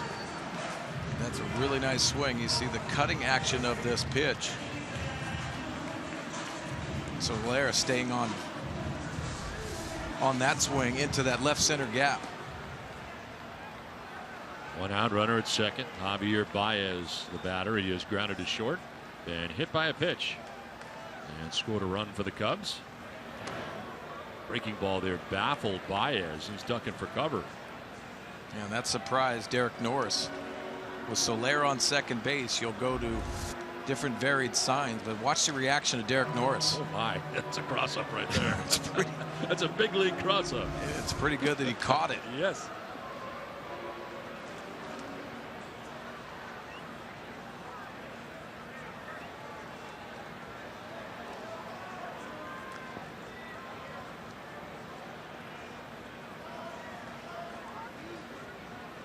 Did a great job. 1 out, runner at second base. Baez has grounded to short, been hit by a pitch.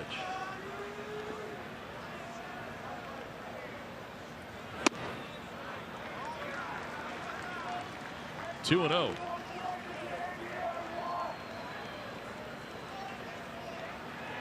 Working here into the 5th inning. Up to 94 pitches though in 4 1/3 innings right now.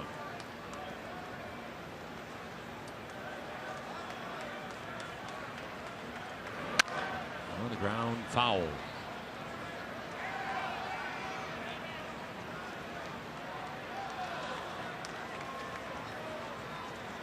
This time out for Colin Ray against the Mets in that 8-inning effort. He threw 107 pitches. It was a season high in pitches thrown. He's only gone over 100 pitches on 2 occasions. That outing of 8 innings and 5 innings in a no decision against the Cardinals. Oh, swing and a miss, and the backswing. Did it get him again? It was pretty close that time on the backswing. 2-2 the count. Well, Derek Norris is definitely aware of that backswing, as you can see with Baez. Yep. Ends up taking that top hand, and it does catch Derek Norris. Third time today that we have seen.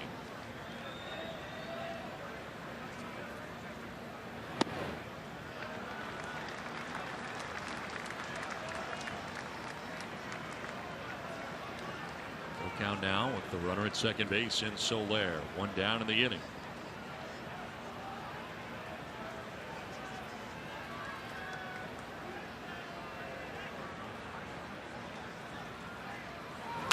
On the ground to third base with the backhand. Nice pick by Wallace. Long throw is not going to be dug out by Myers. Gets through him. And stopping at third is Soler. Baez will take second base. Nice pick down there at third base by Wallace. He knew he had a long throw and he couldn't get it there in the air. And Myers unable to dig it out of the dirt. Her charge to Wallace on the throw. Well, as you said, Don, nice pick, but that back foot, it looked like he didn't plant that as well. Not good footing, and not the pick on the other side. The back end by Will Myers. Makes it very difficult at first base with Will Myers. That runner's coming down the line, and you could see him going in towards the runner to try to pick that baseball. Well, with first base open, they'll just put on Addison Russell. And Fedorovich, the catcher, already doubled his last time up to drive in a run. Will be coming up here with the bases loaded and 1 out.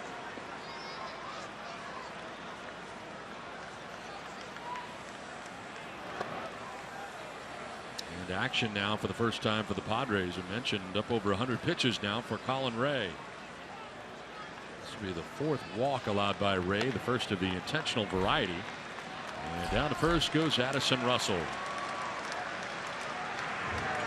There's Carlos Villanueva, who is up in the Padres pen. 2 right now for Colin Ray. And you wonder how long that leash is with Colin Ray, especially with Fedorovich's last at bat with that double off the left field wall. 1 for 2 today. The RBI, his first of the year in the Cubs uniform.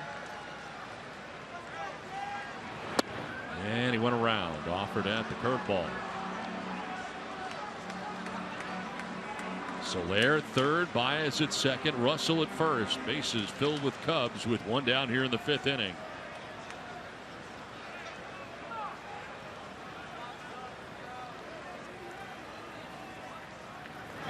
Swing and a miss. Good pitch down and away, and he chases.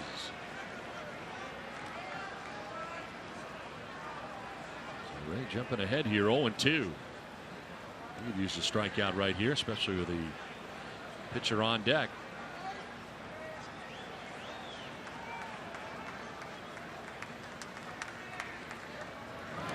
Bouncing in this time, and Norris able to block it.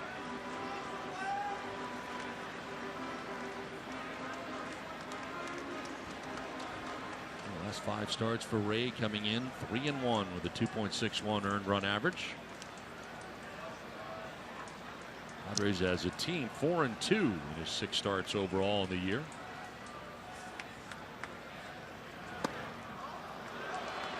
Two and 2. A big situation for a strikeout. He should go to that curveball because he's seen some awkward swings from Tim Fedorovich on that breaking ball.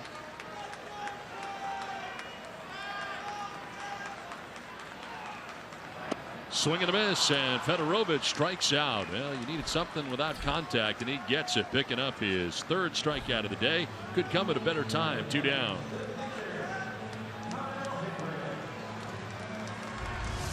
The last pitch, you see the curveball grip. Nice rotation and a big situation for the punch out. Bases loaded, 2 down. Kyle Hendricks, the batter.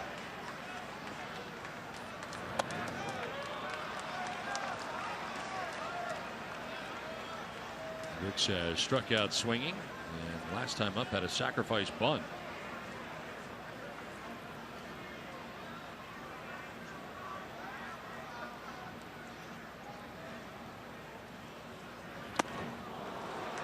Even at 1-1, a foul tip that time into the catcher's mitt.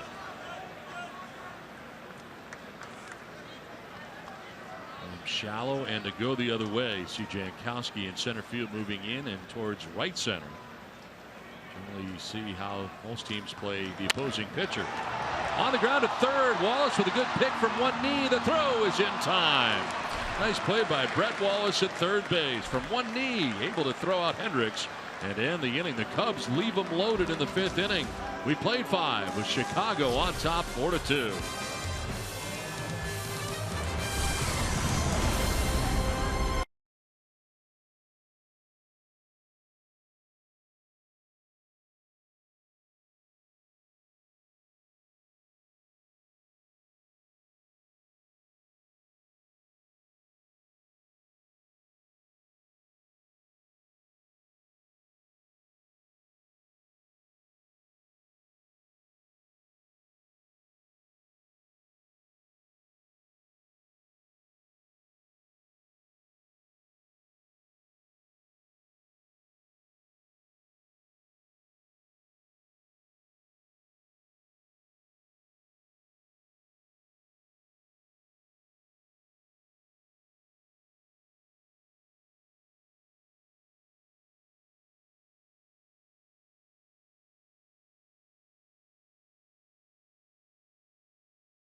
Game summary, and a costly error in the first inning as Baez throws this ball away, and the Padres would grab a run. They'll take it. In fact, they would get 2 in the first inning. Matt Kemp able to drive in the other, and the Padres jumped out to a 2-0 lead. But back come the Cubs, getting a single run in the first, a single run in the second, and they would get 2 in the 4th inning. Ben Zobrist, who has been red hot, now is in safely in 9 straight games. Colin Ray charged with all 4 runs given up here today, and got out of a bases loaded jam moments ago.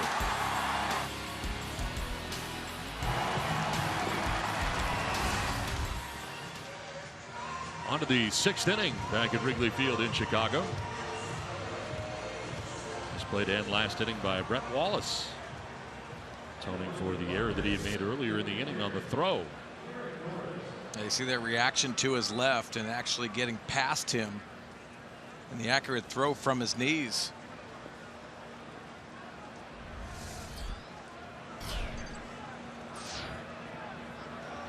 Eric Norris leading it off here in the 6th inning as he takes strike 1.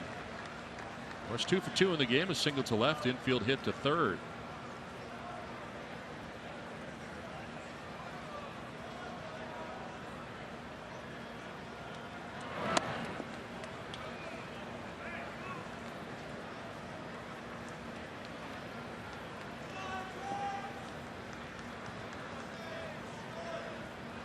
Dickerson and Perella as Norris reaches out, lifts a fly ball, foul ground, over goes Baez and Russell, and Baez reaching into the crowd cannot make the catch. He went as far as he could into that first row and unable to make the grab. Good bid though.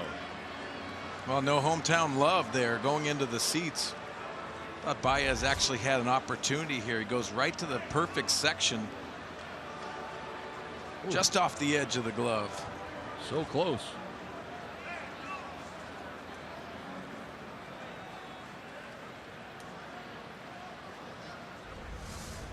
So Norris gets another chance. 1-2 pitch.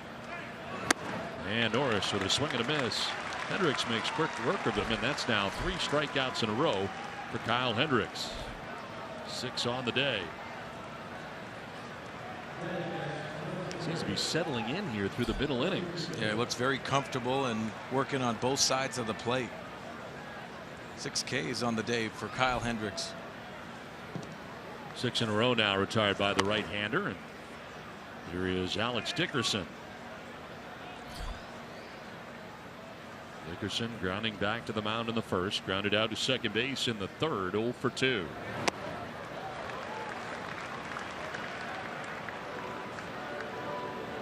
Able to get the grand slam last night, his first major league home run. Into the right field bleachers here at Wrigley Field. Back changeups, and both times Dickerson able to make contact.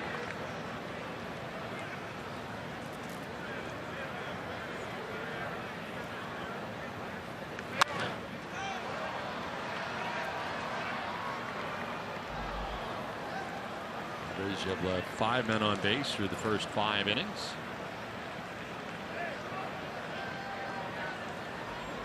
Cubs have stranded 8. There is strike 3. That pitch right there, striking out looking is Dickerson. 4 strikeouts in a row now for Hendricks. Back-to-back Ks here in the 6th inning, his 7th strikeout of the game. 7 Ks, 9 groundouts, and just 1 in the air.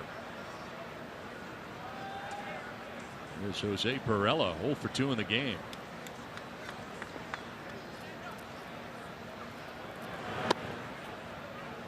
Grounding out to shortstop in the first inning, struck out swinging in the 4th inning. You know, Don, these are the pitchers that frustrate you. Keep continuously going back to the dugout trying to figure himself out, but it's not necessarily an easy plan to figure out. Russell, the shortstop, puts it away in the pop out. We're 5.5 deep, 4-2 Cubs.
New are 5 brand new display cases featuring Wrigley Field and Cubs memorabilia, everything from pictures and postseason pennants and hats, and of course the onesie that Jake Arrieta wore on the plane coming back to Chicago after he threw.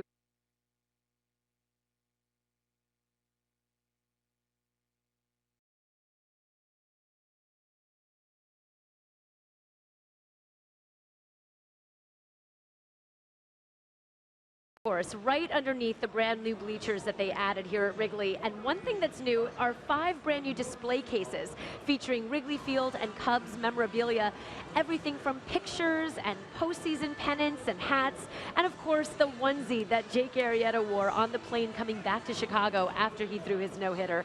Something to definitely see and do if you ever get a chance to come here to Wrigley. Back at Wrigley as we play along here to the bottom of the 6th inning, as this is the makeup game from Monday night that was rained out here at Wrigley Field. The day game of the day-night doubleheader, and on the mound now is Carlos Villanueva. The pitching change brought to you by El Cajon Ford. Zobrist, the top of the order for the Cubs, leading it off. Padres also have a new left fielder as part of the double switch. Jabari Blash now in left field. Dickerson out of the ball game. Heard Julie's report and talking about the onesie worn by Jake Arrieta after that no-hitter, his first no-hitter in Los Angeles last August. Also had a no-hitter this year in Cincinnati.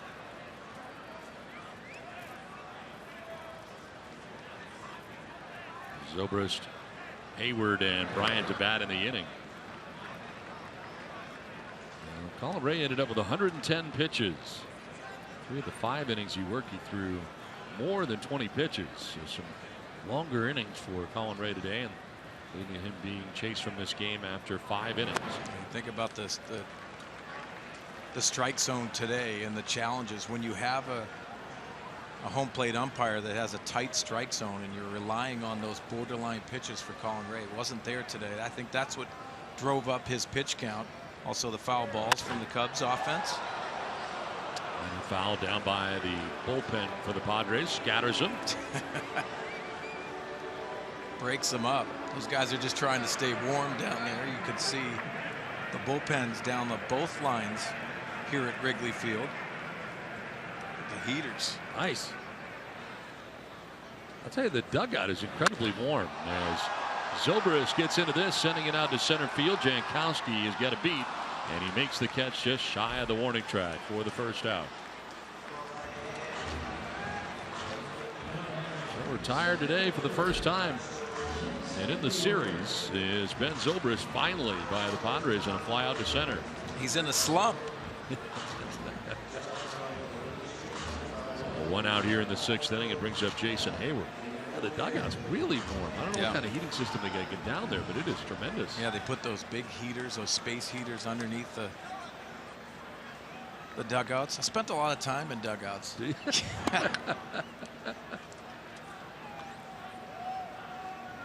You were talking about Jake Arrieta, and of course his ERA and his pitching overall. The last couple of years, at least. And when he was in Baltimore, one of the top prospects, but couldn't figure things. But obviously here in Chicago, he has. And from last year, the middle of the season, all the way through this year, he has been straight dominating and the best pitcher in my mind in the whole major leagues. A ball into the shift right side, off balance throw, and it's going to pull Myers off the bat, gets away down the right field line. So Hayward is second base standing.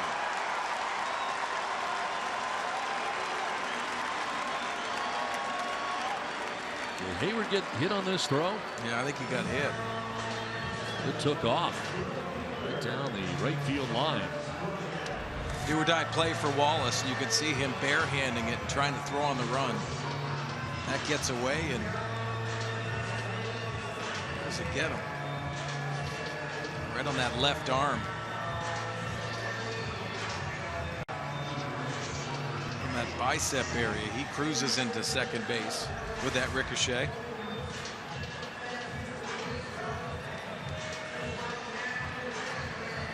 There's going to be a hit and an error. So second error of the day charged to Brett Wallace at third base.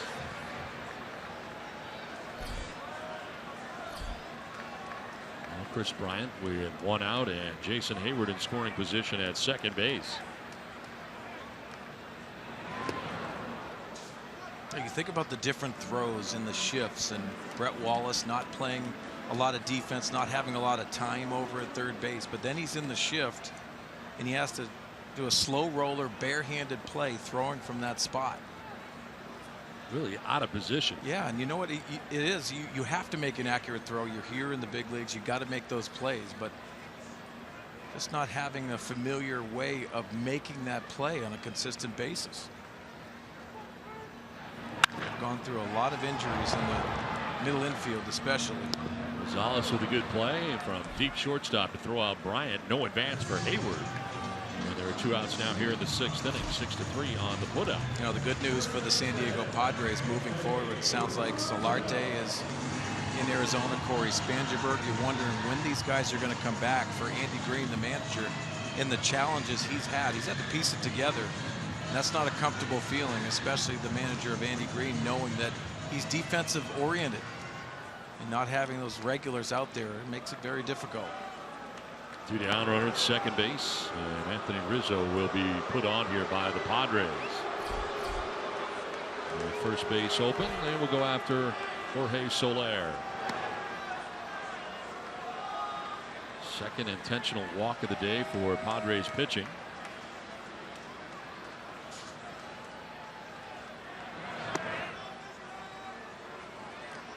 had walked 4 batters, 1 intentionally in his 5 innings of work. So down to first base goes Anthony Rizzo.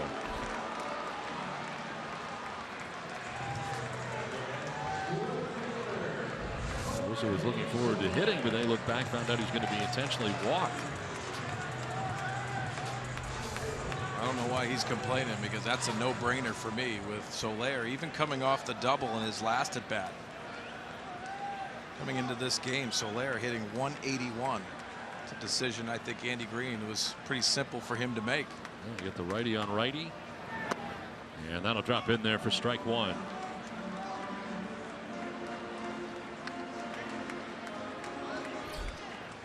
Field straight away here on Soler, who did double a gapper his last time up to left center field.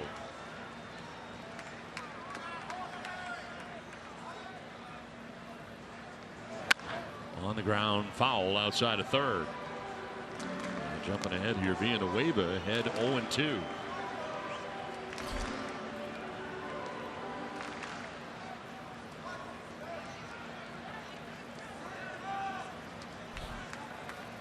Last year, 55 strikeouts to 21 walks and 35 relief outings for the St. Louis Cardinals. A veteran right-hander. Soler pops it up. Myers from first base coming down the line. Will make the catch that puts it into the 6th inning. So done with 6. The Cubs on top 4-2.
Friday on Padres POV presented by Sequan Casino. Jamal Weeks hits the drums and shows off his musical talent.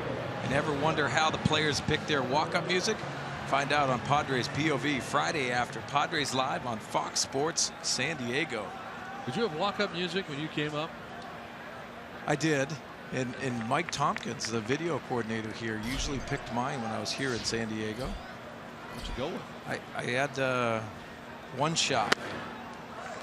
I forget the name of the song, but it said One Shot, which I typically had only one shot. But yeah, I mean, I wasn't really big on the walk-up music. I didn't think I needed it. You know, it's not like motivation, but I would have spent a lot of time worried about my walk-up song.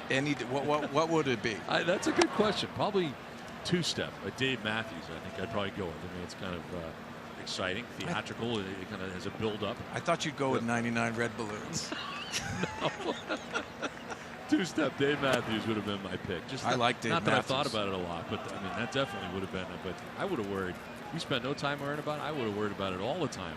I always asked for help when it came to that. You know, a lot of guys change their music because of how well they do, or if they're going through struggles, they think it's the music actually. It's all about how you look and feel, I feel. I mean, however you do, that doesn't matter. I think you look great. I would have gone with a lot of tape on my hands probably, and a lot of wristbands and stuff. A lot of stuff. The swag. Yeah, oh yeah. Strike out, but look good while you're doing it. Yeah, you got to look good while you're doing it. That walk back, you got to look good. Exactly. Now Rosales will take strike 3 over the outside corner. That's 8 Ks now for Hendricks. Julie, what do you got for a walk-up song? If we had walk-up songs, what would you go with? You know, I'd have to go with the Rolling Stones, Sympathy for the Devil. Nice. Oh, yeah. Oh, I like that, Julie. You like it? Yeah. It's pretty much me in a song. So I think we should have walk-up songs as announcers. Like when we come into the booth. Like before the open, I'll have mine, and then, you know, before my part of it, and then before I introduce you, you have yours, and then before Julie does her first hit, we would play her Rolling Stones song. Yeah, I got to think a little more clearly, and I know Mark Grant would have a song. I think Absolutely. he'd go old school. Oh, no question. Something from like 1966.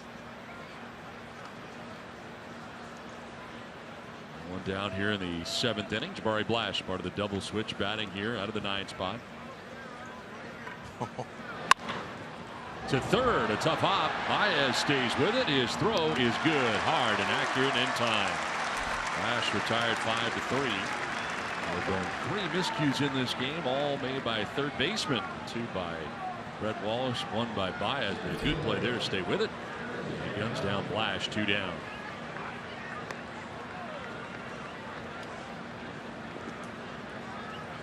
Hendricks has retired 10 straight with the ball not leaving the infield. 2 down here in the 7th inning. Travis Jankowski 0 for 2 with a walk today. Tries to bunt his way on it. Good one. Baez races down and can't play it cleanly. So a bunt single for Jankowski. First hit of the day for Travis Jankowski. Well, Baez wasn't going to have any chance to get Jankowski, who runs very well down the line. You could see this nice bunt perfectly placed down the third base line, and Baez comes in and tries to slide and make that play. Even if he fields it, he doesn't have an opportunity to get Jankowski. Well, looks like Joe Maddon is going to make a double switch here after the bunt single with 2 down in the 7th inning. And he was out there talking home plate umpire Toby Basner. He has had action in the pen, and here we go, headed out to get Kyle Hendricks, who had a string. 10 in a row retired, broken up on the bunt single by Jankowski. He departs.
Hey, Padres fans, if you can't catch the games on TV, you can stream them live on your mobile device with an all-new Fox Sports Go app. Download the app and take Fox Sports San Diego and Padres baseball with you wherever you go.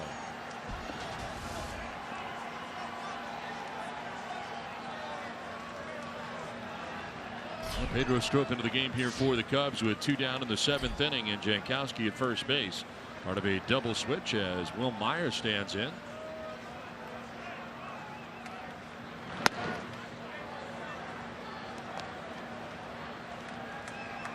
Myers reaching on an error in the first, single to center in the third, and grounded out to shortstop in the 5th inning. Outfield straight away on Myers. Look out, that one gets away, and up to second base goes Jankowski. A wild pitch charge to Pedro Strop. That one slipping out of his hand.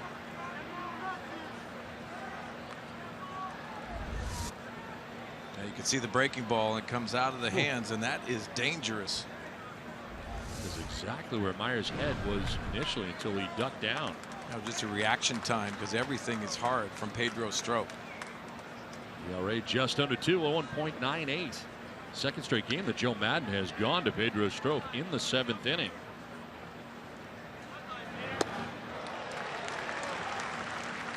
Look at it here with the tying run at the plate. You got Myers now, Kemp coming up next. Important outs here for Strop. He is in here with 2 down. Jankowski now at second base after the wild pitch.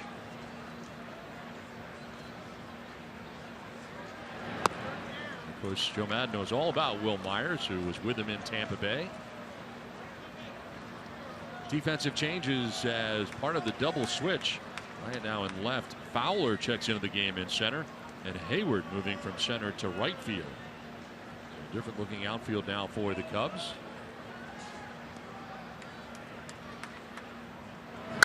Myers hits it on the ground, and Baez dives from his knee. The throw is not going to be dug out. Ball gets away, and here comes Jankowski to score. It's a 1-run game as Jankowski comes in from second base, and the Padres are back within a run. Another errant throw by Baez. You go back to that 2-out bunt by Travis Jankowski, and the play by Baez. Nice diving play to his left. Coming up, and he looked like he was a little nonchalant with that throw. It gets in the dirt, and Rizzo can't get it, allowing Jankowski to score easily when it gets past Rizzo.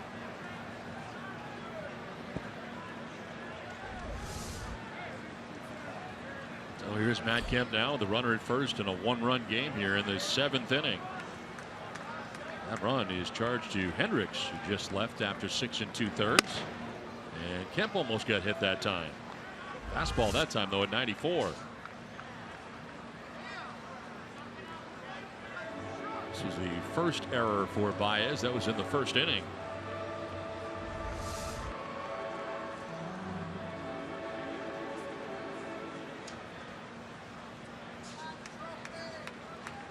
So a base hit has been given here to Will Myers on the play. Error charged to Baez's second of the game on the throw that allows Jankowski to score.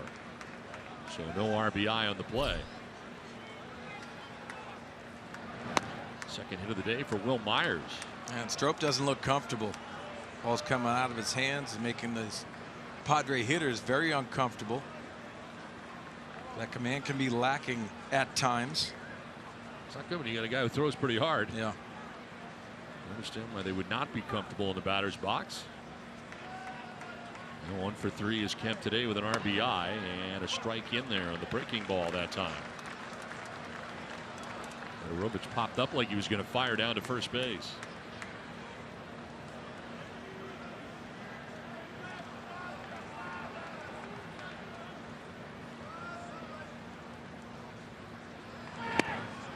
Again in, and it's now 3-1.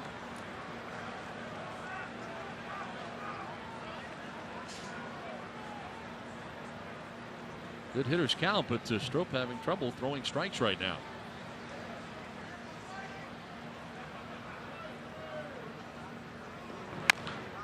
A foul just above the Cubs dugout. Back to the fastball that time, full count.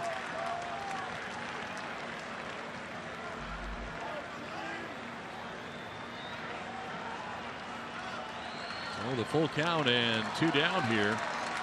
Myers will get a start at first base. Tying run at first here for San Diego. You wonder if he's going to go back to that breaking ball.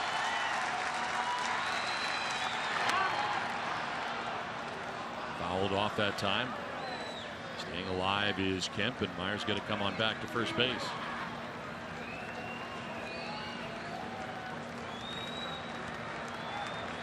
Well, 2 outs. Travis Jankowski with a bunt single. He has since scored. And given the Padres this opportunity here, trying to tie it up in the 7th inning. Kemp will take ball 4 on a pitch inside. So down to first base he goes. And into scoring position goes the potential tying run now for the Padres. And Fedorovich headed out to talk to Strop. Spazio, the pitching coach, coming out here for the Cubs. Trying to settle him down. Home plate is moving on Pedro Strop, and it's all those pitches. He's a 2-pitch pitcher, fastball and slider. Padres in perfect position here to come up with that big hit.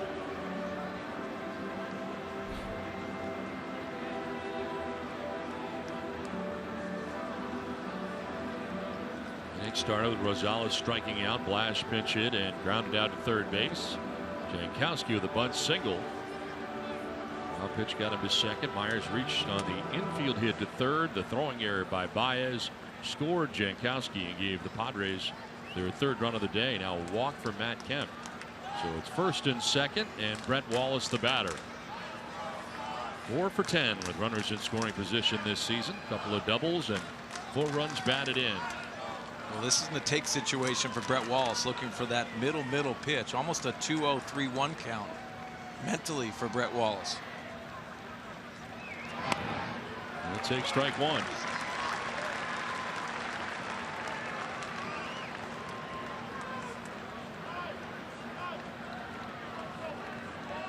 There's on the responsibility of Pedro Strop into the game.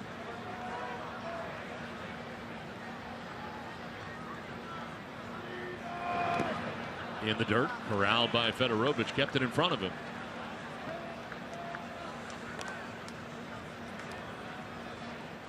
Myers at second base, Kemp at first, 2 down here in the 7th inning. Padres been playing the Cubs tough. Came back last night within a run after getting down 8-3. Lost 8-7. Now trail here 4-3, trying to tie it up here at least in the inning. Wallace will foul it off to the left, and Wallace now down to the count, 1-2.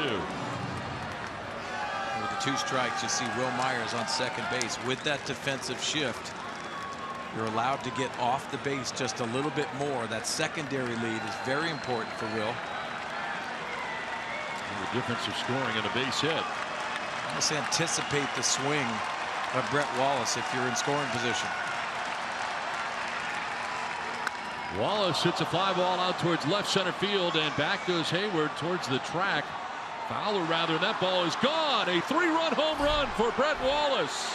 Back went Fowler onto the track, and it carries right out of the yard, and the Padres take the lead.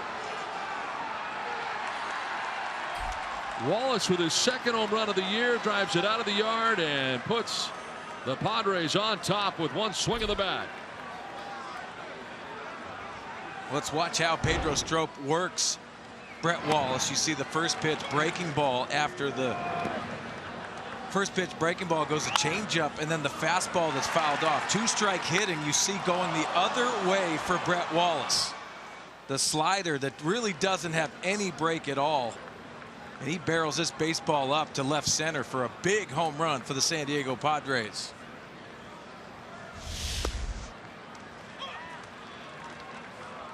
So Brett Wallace, who had some big home runs last year, pinch hitting, starting here at third base now on a regular basis, and hits a 3-run home run to put the Padres on top 6-4.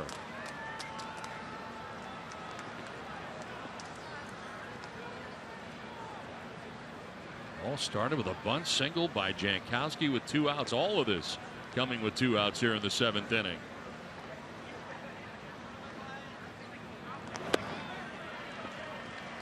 Well, you think about the at-bats by Will Myers, also Matt Kemp drawing the walk, and then Brett Wallace, the opposite field homer.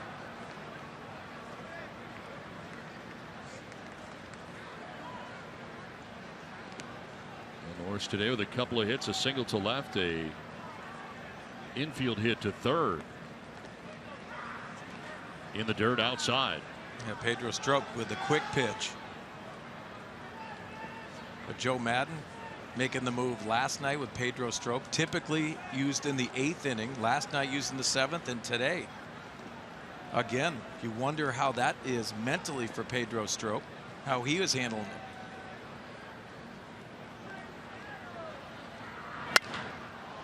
To left center field, and that is fallen in for a base hit. So how about the 3rd hit of the day for Derek Norris?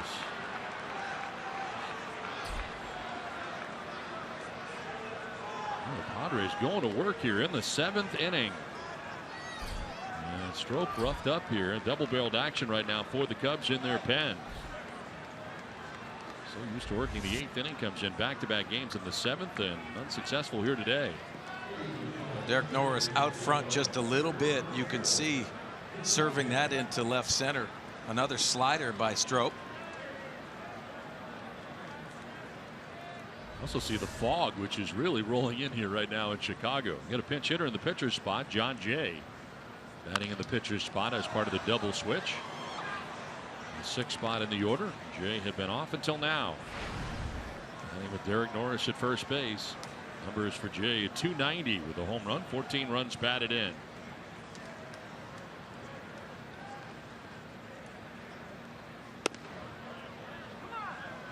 You know, Don, Andy Green talking always about that big hit, having that big opportunity, and especially today. Kyle Hendricks looked very comfortable for the Cubs. Now getting a no decision because of the big at bat of Brett Wallace.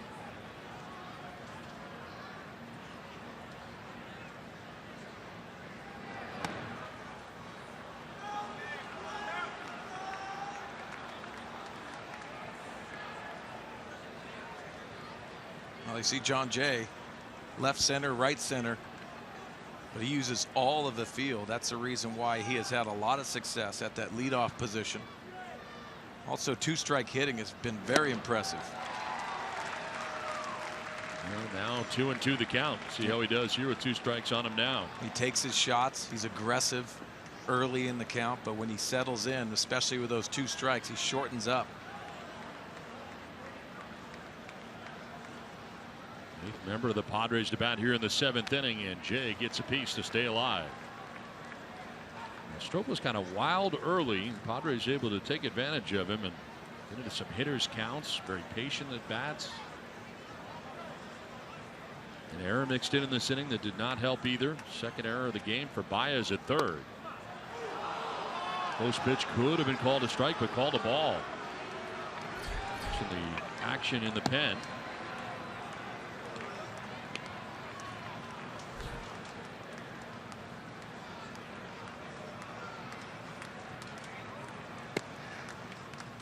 In the dirt, and that is ball 4. John Jay down to first base. 2nd walk allowed by Strop since coming into this game. And here comes Joe Maddon. Going to make the change as Strop is done for the day. The Padres have taken a 6-4 lead after the 3-run home run from Brett Wallace.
There's a 6-4 lead over the Cubs here in the 7th inning with 2 outs, and the Padres are threatening for more as Neil Ramirez comes into the game, a right-hander. Ramirez into his 7th game of the year. You see the splits. A lot of success for the left-handers, but right-handers holding them down to a .091 average. So Strop does not retire anybody while he is in there. Ended up facing a total of 5 batters and has so far been charged with 3 runs of his own.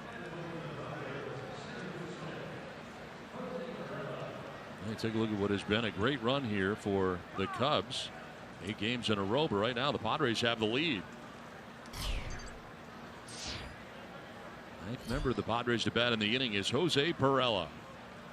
With Norris at second base, John Jay at first.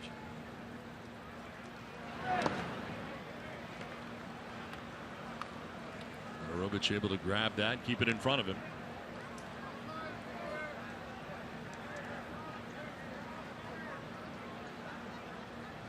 Three hits, 2 walks allowed by Strop, 3 runs. Not strike anybody out.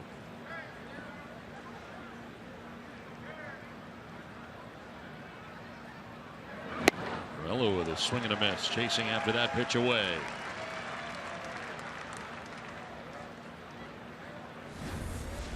No longer part of the decision is Hendrick as it works out. And Pedro Strop apologizing to the starting pitcher after his ineffective outing.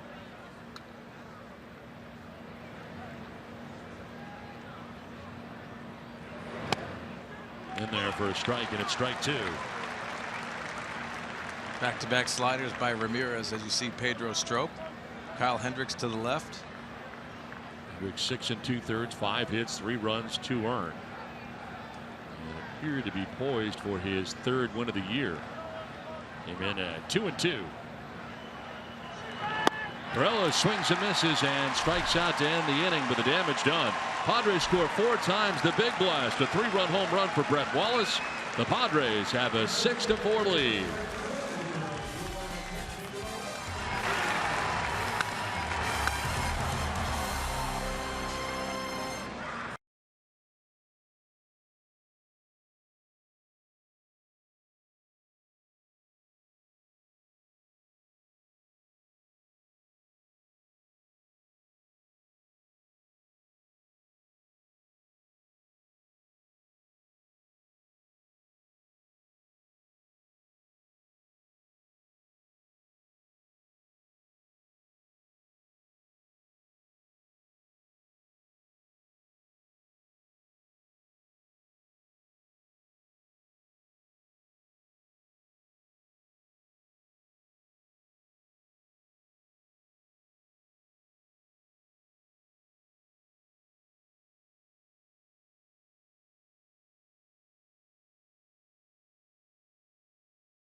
Well, it is Brett Wallace who hits a 3-run home run that gives the Padres the lead right now on top 6-4 as we head here to the last half of the 7th inning.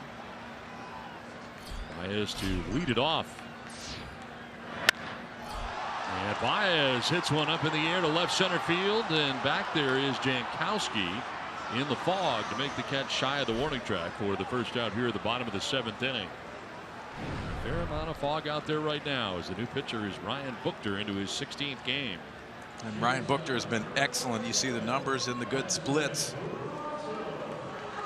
He has been the surprise, in my opinion, for this Padre bullpen, and really has settled into that 7th inning role. Well, this is the most fog we have seen here. We saw some roll in last night, but not quite this low. Tough to see center field right now. Yeah, it looked like Travis Jankowski saw that ball off the bat. That's the good sign. Addison Russell batting here with 1 out. Changes here for the Padres with Buchter now in the game. Jankowski moving from center to left, and John Jay staying in the game in center field. After he batted in the pitcher's spot. Russell dancing out of the way of that pitch down in the dirt. Well, we've seen Addison Russell look very comfortable at the plate, and I like how pitchers move hitters' feet. That's what makes it really uncomfortable. When you move the feet, you don't dig into that batter's box as much, and you can pitch inside, you can be effective, and also open that outside part of the plate.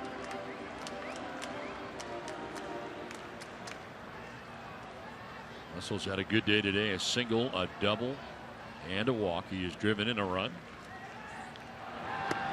And a swing and a miss here. Evens at 2-2. Our game presented in HD by Sony.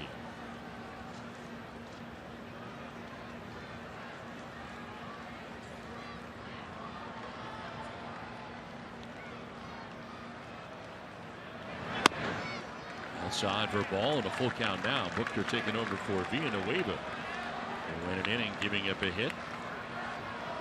Allow a run. He walked one. It was intentionally. He did not strike anybody out. Villanueva, the pitcher of record. The Padres on top 6-4. And a foul there off the bat of Addison Russell. Federovich waiting on deck here for the Cubs as they bat in the 7th.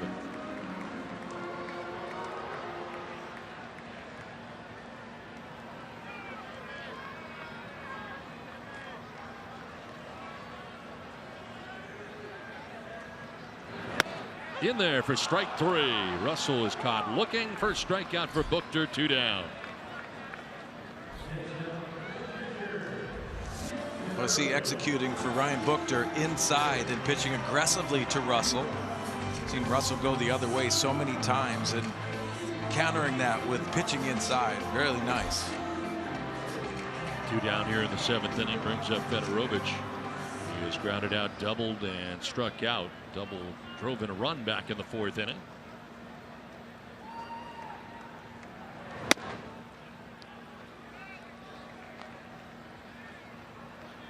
Buchter, the 3rd pitcher used today by Andy Green.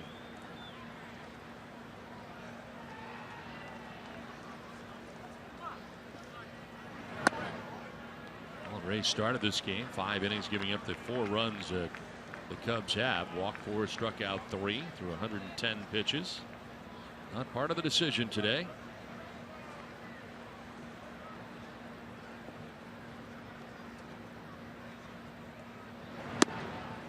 On the outside corner.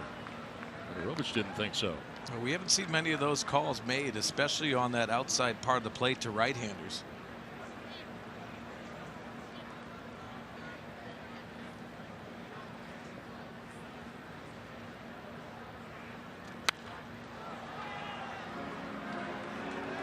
Also the big blast, a 3-run home run. Now has 10 hits in his career at Wrigley Field, and 4 of the 10 hits are now home runs. Wow. You feel so comfortable at certain ballparks. It's visually suits your eye. The batter's eye has a lot to do with that, but obviously Wallace with that big home run today sees it very well here.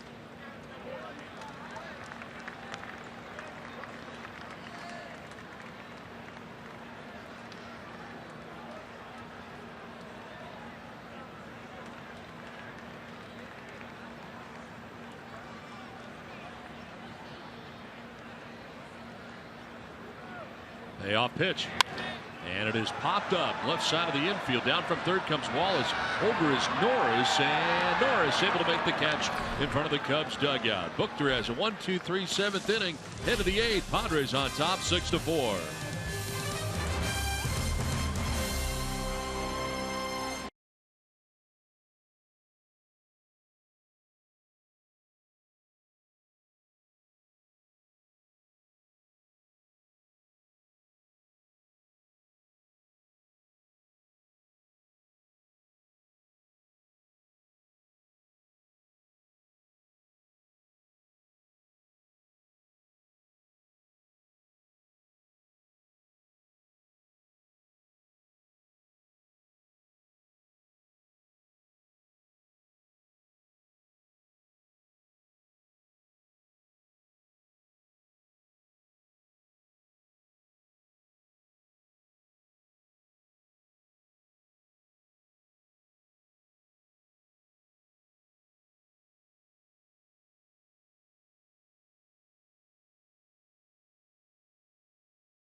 As we move along here to the 8th inning, as back out on the mound here is Neil Ramirez. He was able to get the final out of the 7th inning, back out there to start the 8th.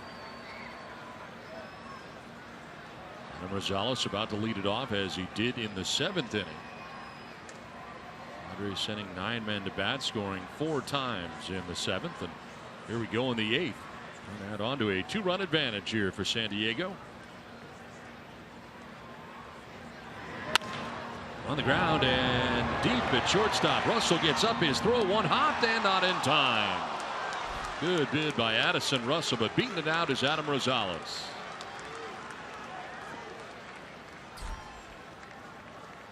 Second hit of the day for Rosales. Well, Addison Russell going to his right. A nice diving play. Gets up very quickly. Good release. But Adam Rosales getting down the line. Athletically, they are very excited about this young shortstop. We're going to have a pinch hitter coming up here as Melvin Upton Jr. on the bench until now.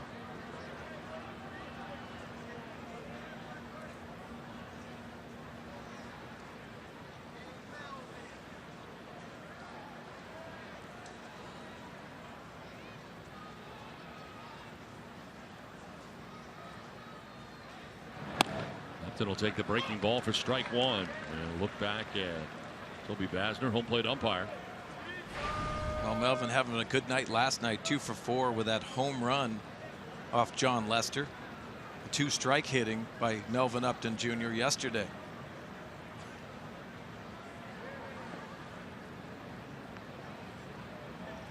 Go to first, and Rosales diving back to the bag, held on over there by Anthony Rizzo.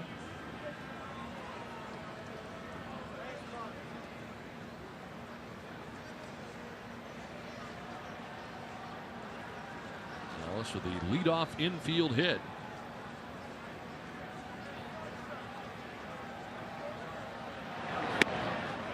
Upton watching that pitch hit the dirt.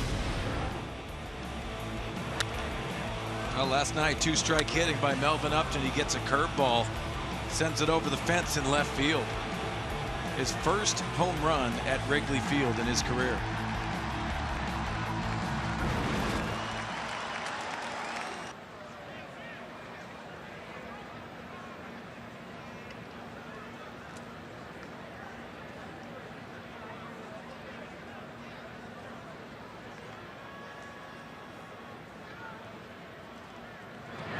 Upton late swing, fouling it off into the seats.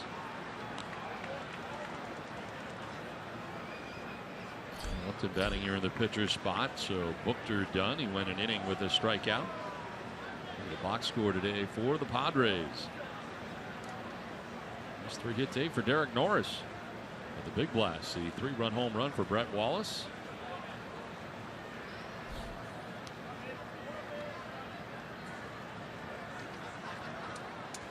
1-2 now to Upton. Ooh. Good pitch to hit. Yeah, that was a mistake. Just worked under the baseball just a little bit by Melvin.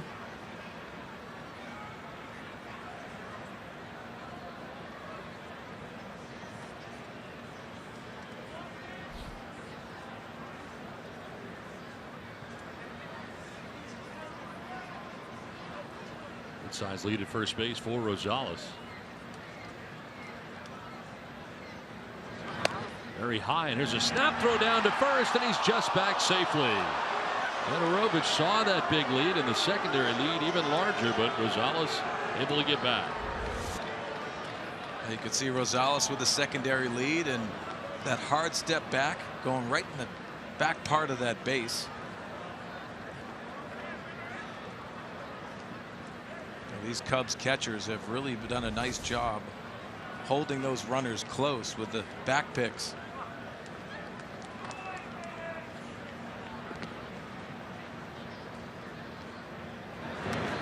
Hunt bouncing in, Fedorovich again having to block it.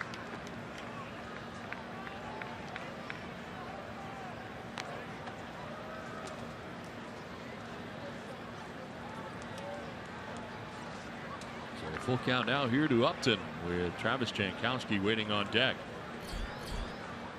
Probably gonna see Rosales going on the pitch here, trying to stay out of that double play, but also try to get in the scoring position.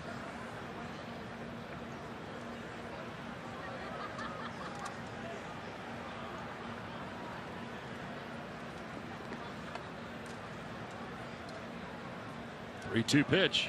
There goes Rosales, and that is ball 4. They throw down anyway, but the walk to Upton now has the first 2 on for the Padres. Cricket's something to smile about. And Alexei Ramirez, like that foul ball into the dugout. Went and got a catcher's mask. He's going to hang out in the dugout. He's going to be safe. You know he can protect himself with those soft hands he has. Glove work.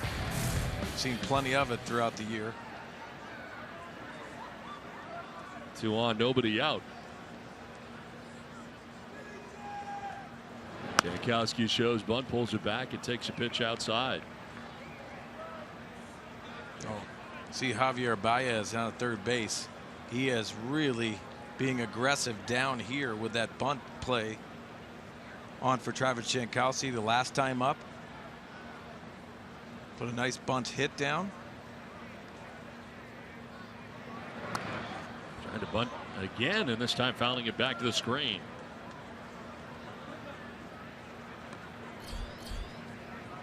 Clayton Richard up in the pen right now. Bullpens are busy, in fact. Brandon Maurer on the other side for the Padres. 8th inning man getting ready.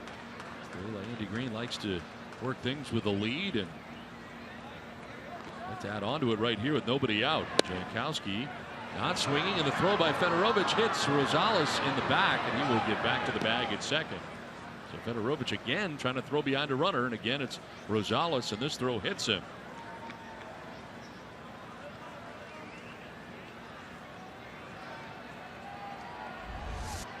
Well, you could see Fedorovich with that slider down in the strike zone and tries to get Rosales on the backside.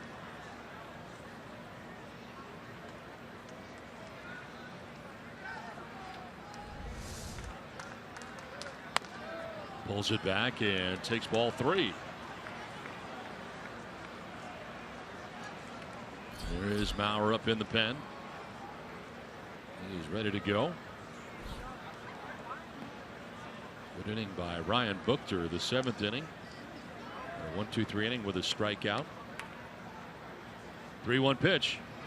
And Jankowski will walk, and this will load the bases. So he's trying to bunt and sacrifice. Didn't need to, as it works out, and now the bases are loaded with nobody out here in the 8th.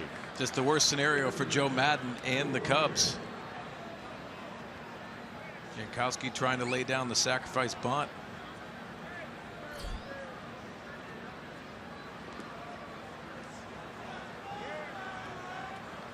Will Myers with a bases loaded opportunity. Here with the bases loaded, 286 with a grand slam to his credit. This year 1 for 5 in that category. We've seen some from Ramirez, the slider, so look for Will Myers to look middle away. Used a big part of the field in this situation. Infield in, you want to elevate the baseball. That drops in there for strike 1 on the breaking ball.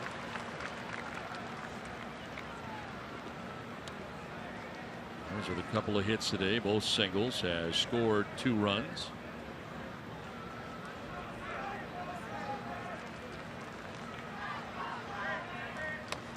Swing and a miss, and he's down 0-2.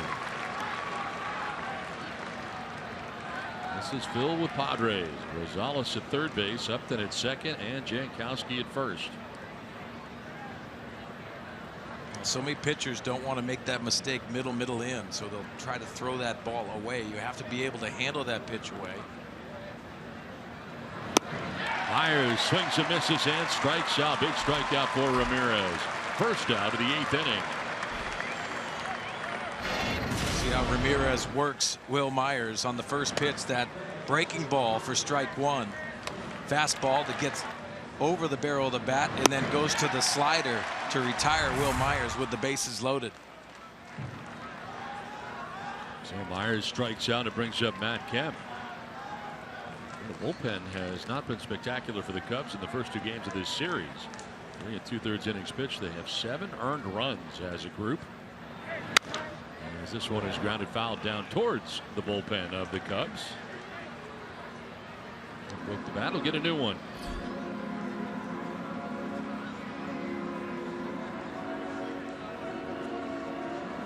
Tonight starting at 5 p.m. Game 2 of the day night doubleheader from Chicago. Ed Wallace who had the big 3-run home run in the 7th inning, waiting on deck here with Matt Kemp batting with 1 out and the bases loaded. Wallace his 2nd home run of the year. He propelled the Padres to a 6-4 lead in this game. Swing and a miss on a pitch down and away.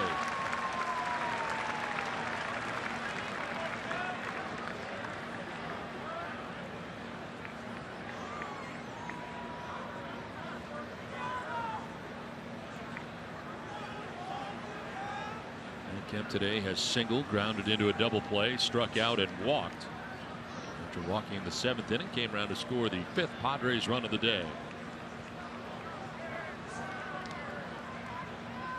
You see the infielders, especially in the middle of the infield, looking for that double play baseball.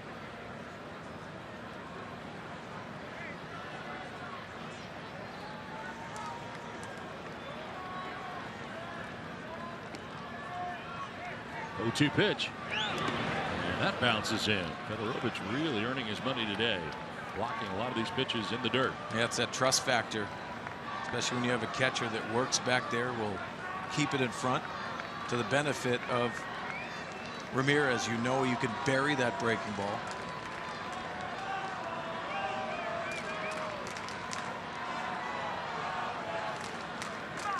Bases loaded, 1 down here for the Padres in the 8th inning. And Kemp will roll it over foul. Good battle here between Kemp and Neil Ramirez here in the 8th inning.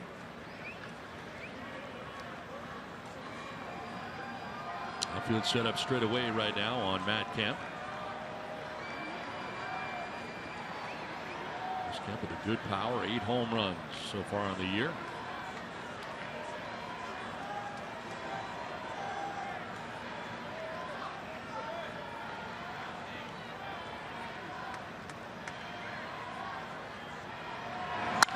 Kemp to left field. Bryant is right there to make the catch. Tagging at third base, trying to score is Rosales. The throw will hit Rosales. He will score. The other runners are now moving up as the ball gets away. The Padres have taken a 7-4 lead on a sacrifice fly for Matt Kemp.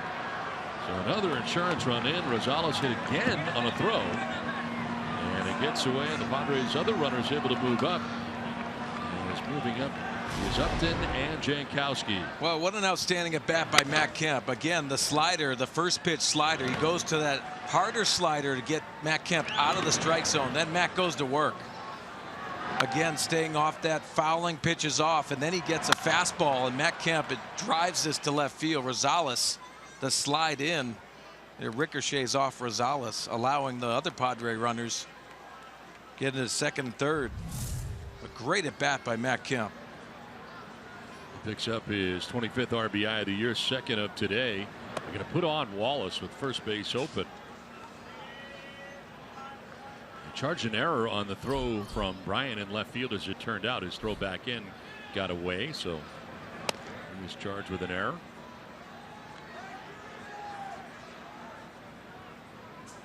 Matt Kemp with the sacrifice fly. Now the Padres will have the bases loaded again as Wallace intentionally walked. And you got Derek Norris coming up, who's had a good day today. 3 hits, all singles, going 3 for 4. First a meeting at the mound as Fedorovich heads out to talk to Neil Ramirez. Now you think about it, go back into that Mets series when they had the bases loaded, trying to tie the ball game up, and the Padres did not do that with the bases loaded, no outs. Today in this situation with the strikeout by Myers and the sacrifice fly by Matt Kemp, just one of those important aspects you got to try to add on, especially into this talented Cubs roster. Bases loaded, 2 down in the inning, and Norris the batter. He will take ball 1. That low strike call has not been made for the most part by Toby Basner, home plate umpire today.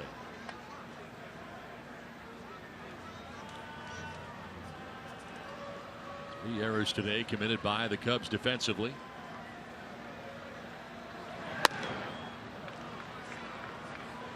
Six walks allowed today by Cubs pitching. One wild pitch and one hit batter. Padres trying to add on here as Norris ahead in the count 2-0. A big situation for the Padres here in Derek Norris. Opposite field to right, and the sinking liner is caught out there in right field by Hayward. Into the slide to make the grab and end the inning. The Padres had a run, take a 7-4 lead to the bottom of the 8th.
The Cubs heading here into the last half of the 8th inning. It's time now for our San Diego fans of the game. The Padres well represented here in this 3-game series against the Cubs. Braving the elements the first night, a lot of the Padres fans, of course, that first game rained out, and the reason we're playing a day-night doubleheader here today. Into the 8th with a 3-run lead. Brandon Maurer on here for the Padres, 17th appearance of the year. Well, he's been excellent, especially of late, and it's been that slider changeup combination coming off of his fastball.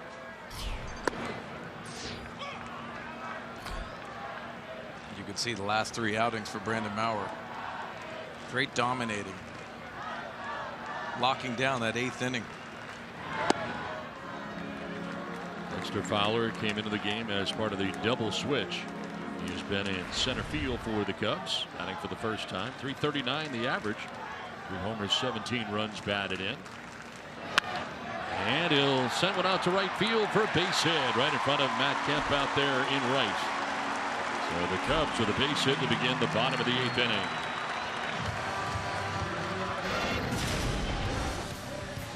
Time now for Phil Howe's plays of the game. And some backswings getting Derek Norris at least 3 that we have seen today. Cross up as well. Still having a good day defensively and certainly at the plate as well.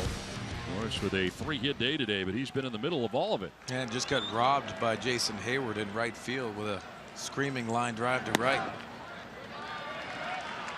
And Zobrist retired for the first time in the series, his last time up.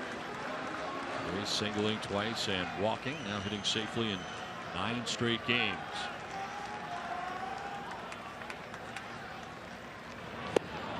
Swing and a miss. Ball and a strike here to Zobrist, the second baseman for the Cubs.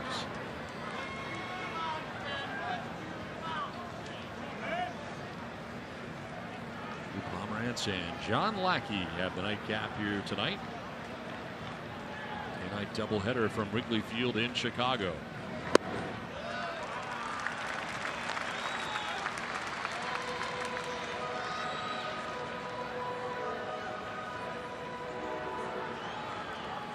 No runs allowed in the last 7 outings for Brandon Maurer. No hits allowed in the last 6 outings until this base hit right here by Fowler to begin the inning. And now he has fallen behind Zobrist, 3-1.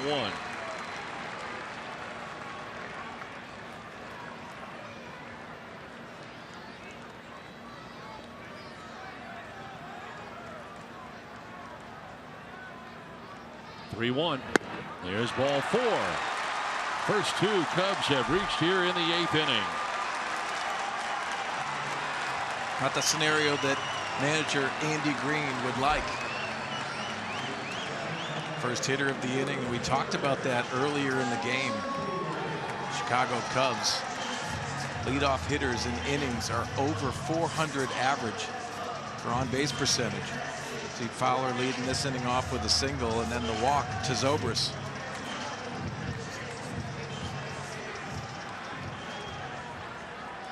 Jason Hayward has walked, struck out, flied out to center, reached on an infield hit. And he'll take one up and in at 96.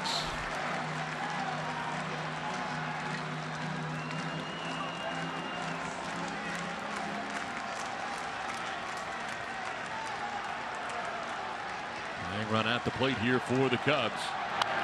Hayward fouls it back, and it evens a count of 1-1. Another fastball poured in there by Maurer. 94 miles an hour on that fastball. Good carry in the strike zone.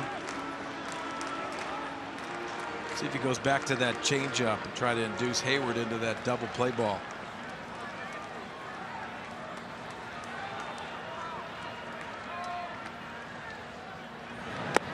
Down and in. Good pick on the backhand there by Norris.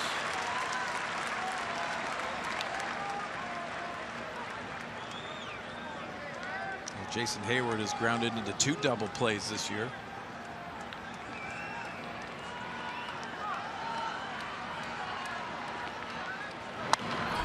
Popped up foul off to the left out of play.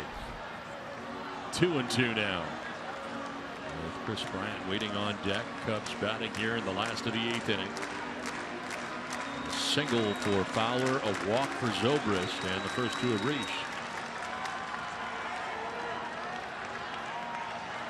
Now running into some trouble here in the 8th. Fernando Rodney is already up in the pen. Swing and a miss, and a big strikeout there of Hayward. The first out here in the 8th inning.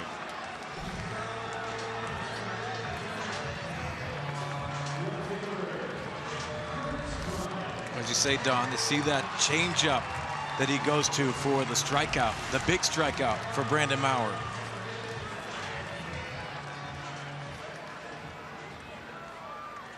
Cholula hot sauce flamethrower. Well, Brandon Maurer, 96. That is hot sauce. Coming out hot. And Bryant will take a pitch outside. Chris Bryant 0 for 4 in the game today. He's been charged with an error, throwing errors. There you see Fernando Rodney warming in the pen. Both closers are up right now. Rondon up in the other pen.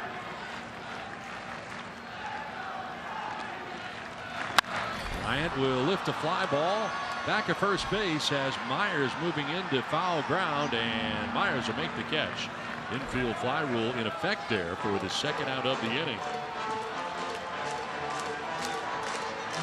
2 down and 2 on, and that'll bring up Anthony Rizzo. Well, Brandon Maurer has so many weapons to go to. The off-speed pitch, but also the elevated fastball against Bryant, inducing the pop-up. He has pitched very well out of the bullpen. So many different weapons, whether you need the strikeout, the ground ball, or even pitching up at the top of the strike zone with velocity. Last time Rizzo was up, he was intentionally walked. He's walked twice today. Pitch down and in for ball 1. Good battle here. Anthony Rizzo, who already has 10 home runs on the year. Power against power right now. And Rizzo representing the tying run for Chicago. swing and a miss, off balance and down to one knee with that cut.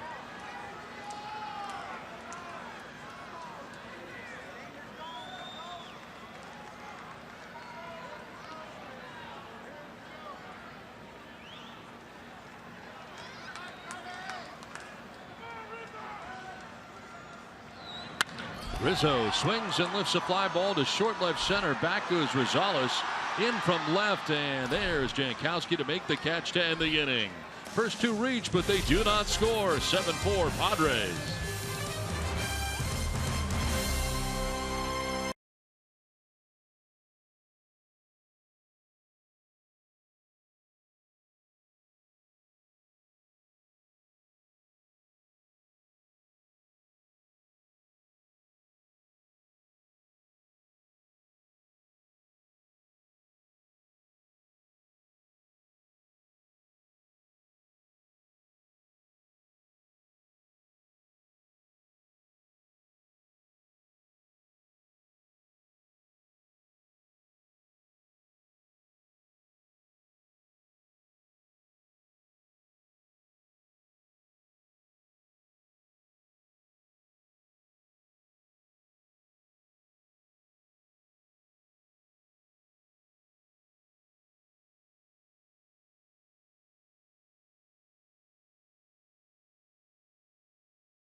On for the Cubs. Brandon Maurer went to work, and you see how he works Anthony Rizzo.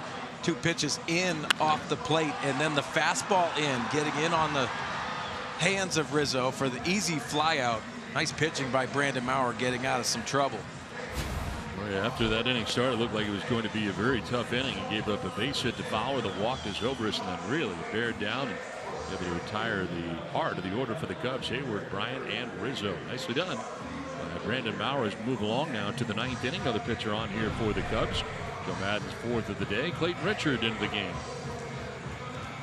Well, Clayton Richard, the former Padre, has dropped his arm angle to that low three-quarter spot to add a little bit of movement on his pitches, and pitched very well out of the bullpen for the Cubs last year. This year you see the numbers not as good to start the season off.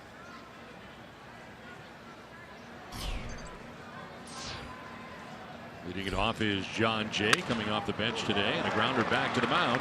Richard underhanded to first base to retire Jay. One pitch, one out here in the ninth inning. It's time now for the Carl's Jr. star of the game, and Brett Wallace with his three-run home run back in the seventh inning propelled the Padres to the lead. One swing of the bat out to left center field. Into the fog and out of the yard here at Wrigley.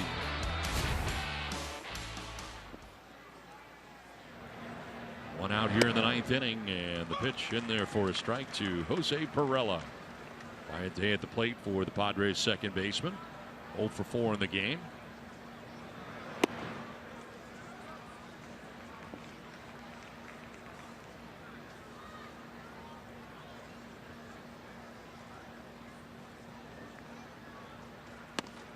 Richard taking over for Neil Ramirez, who went an inning and a third, giving up a hit, a run. Walked 3, one intentionally, and struck out 2.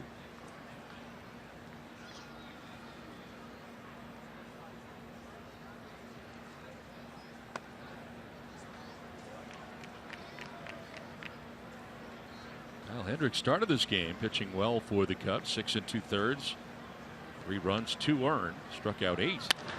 Walked only 1. Pirela with a grass cutter to second base. Zobrist throws to first for the second out of the ninth inning. This copyrighted telecast presented by the authority of the San Diego Padres and may not be reproduced or retransmitted in any form, and the accounts and descriptions of this game may not be disseminated without the express written consent of the San Diego Padres. What about the next game?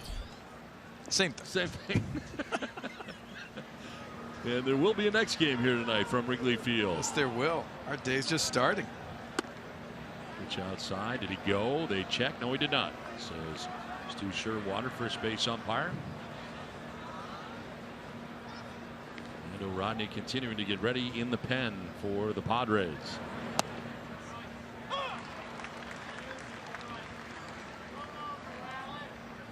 A couple of hits today for Adam Rosales out of the number 8 spot in the Padres order.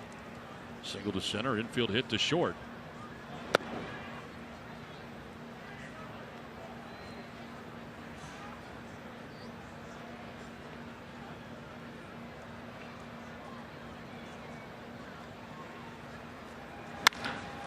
Line to center, and Fowler is out there waiting, makes the catch that ends the inning. It's on to the bottom of the 9th inning. It's Fernando Rodney coming in here for the Padres with a 3-run lead on top, 7-4. It's Fernando time.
That's Padres baseball, brought to you by Mercury Insurance. We're on a mission to save you money. Log on to mercuryinsurance.com today. By Petco, your complete pet store. And by San Diego County Lexus dealers.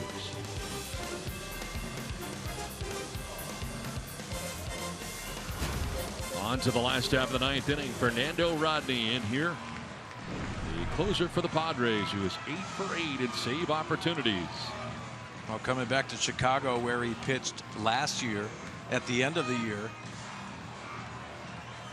for Joe Maddon's club. He's been excellent in a Padre uniform. Obviously, the numbers speak for themselves. Had a past with Joe Maddon as well, as he was the closer for the Tampa Bay Rays for Joe Maddon. As the pitch in there for a strike over the outside corner to the pinch hitter, Ryan Kalish. Kalish pinch hitting here in the bottom of the 9th inning. Padres with a 3-run advantage.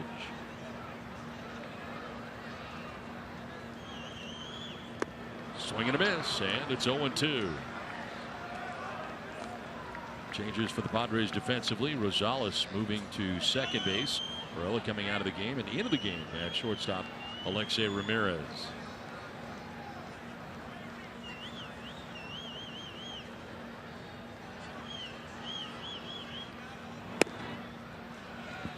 Not chasing the changeup away. 1-2. So you want to manage in the big leagues. Andy Green comes in, and all the moves he's made in this first game of the doubleheader.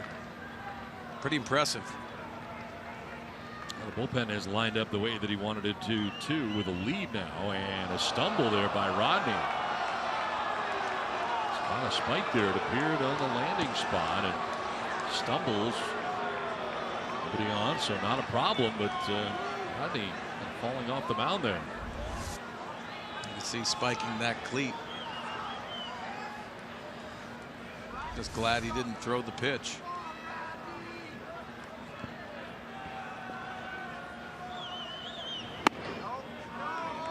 Nice pitch, but a little bit inside apparently.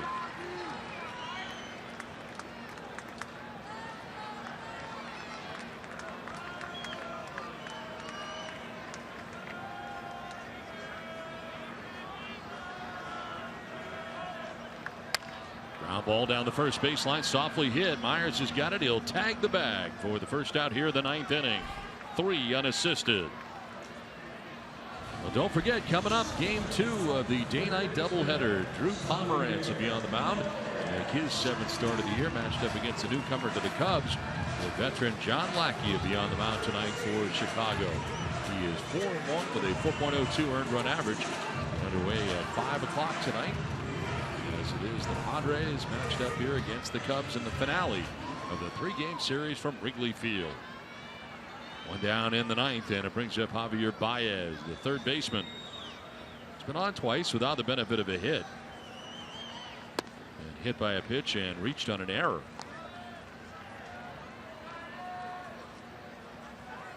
$34,508 here for the day portion of the day-night doubleheader.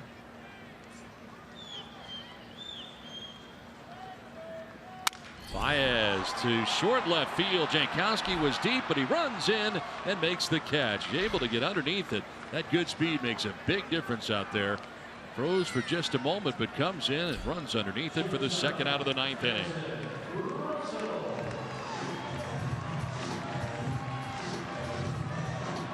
So 2 away, and it brings up Addison Russell. Cubs have only lost 6 times in their first 31 games of the year. And the Padres are an out away from handing them their 7th loss of the season. Well, with that excellent record, they have never lost consecutive games. It really speaks to the volume of the consistency and how talented this roster is.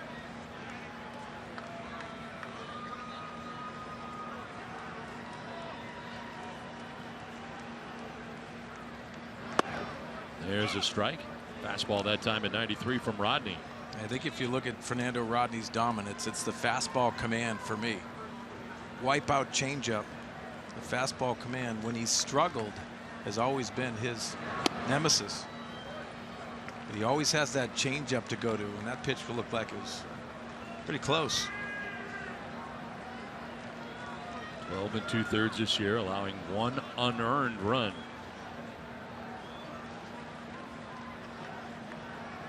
Two-one. And it is on the ground to shortstop. Alexei Ramirez to first base, and the Padres win.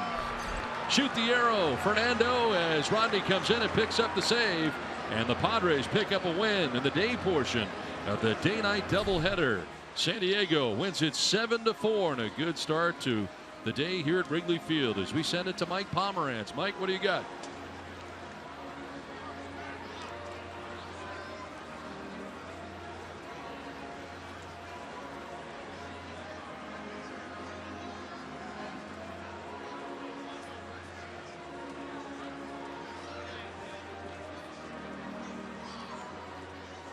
Travis Jankowski.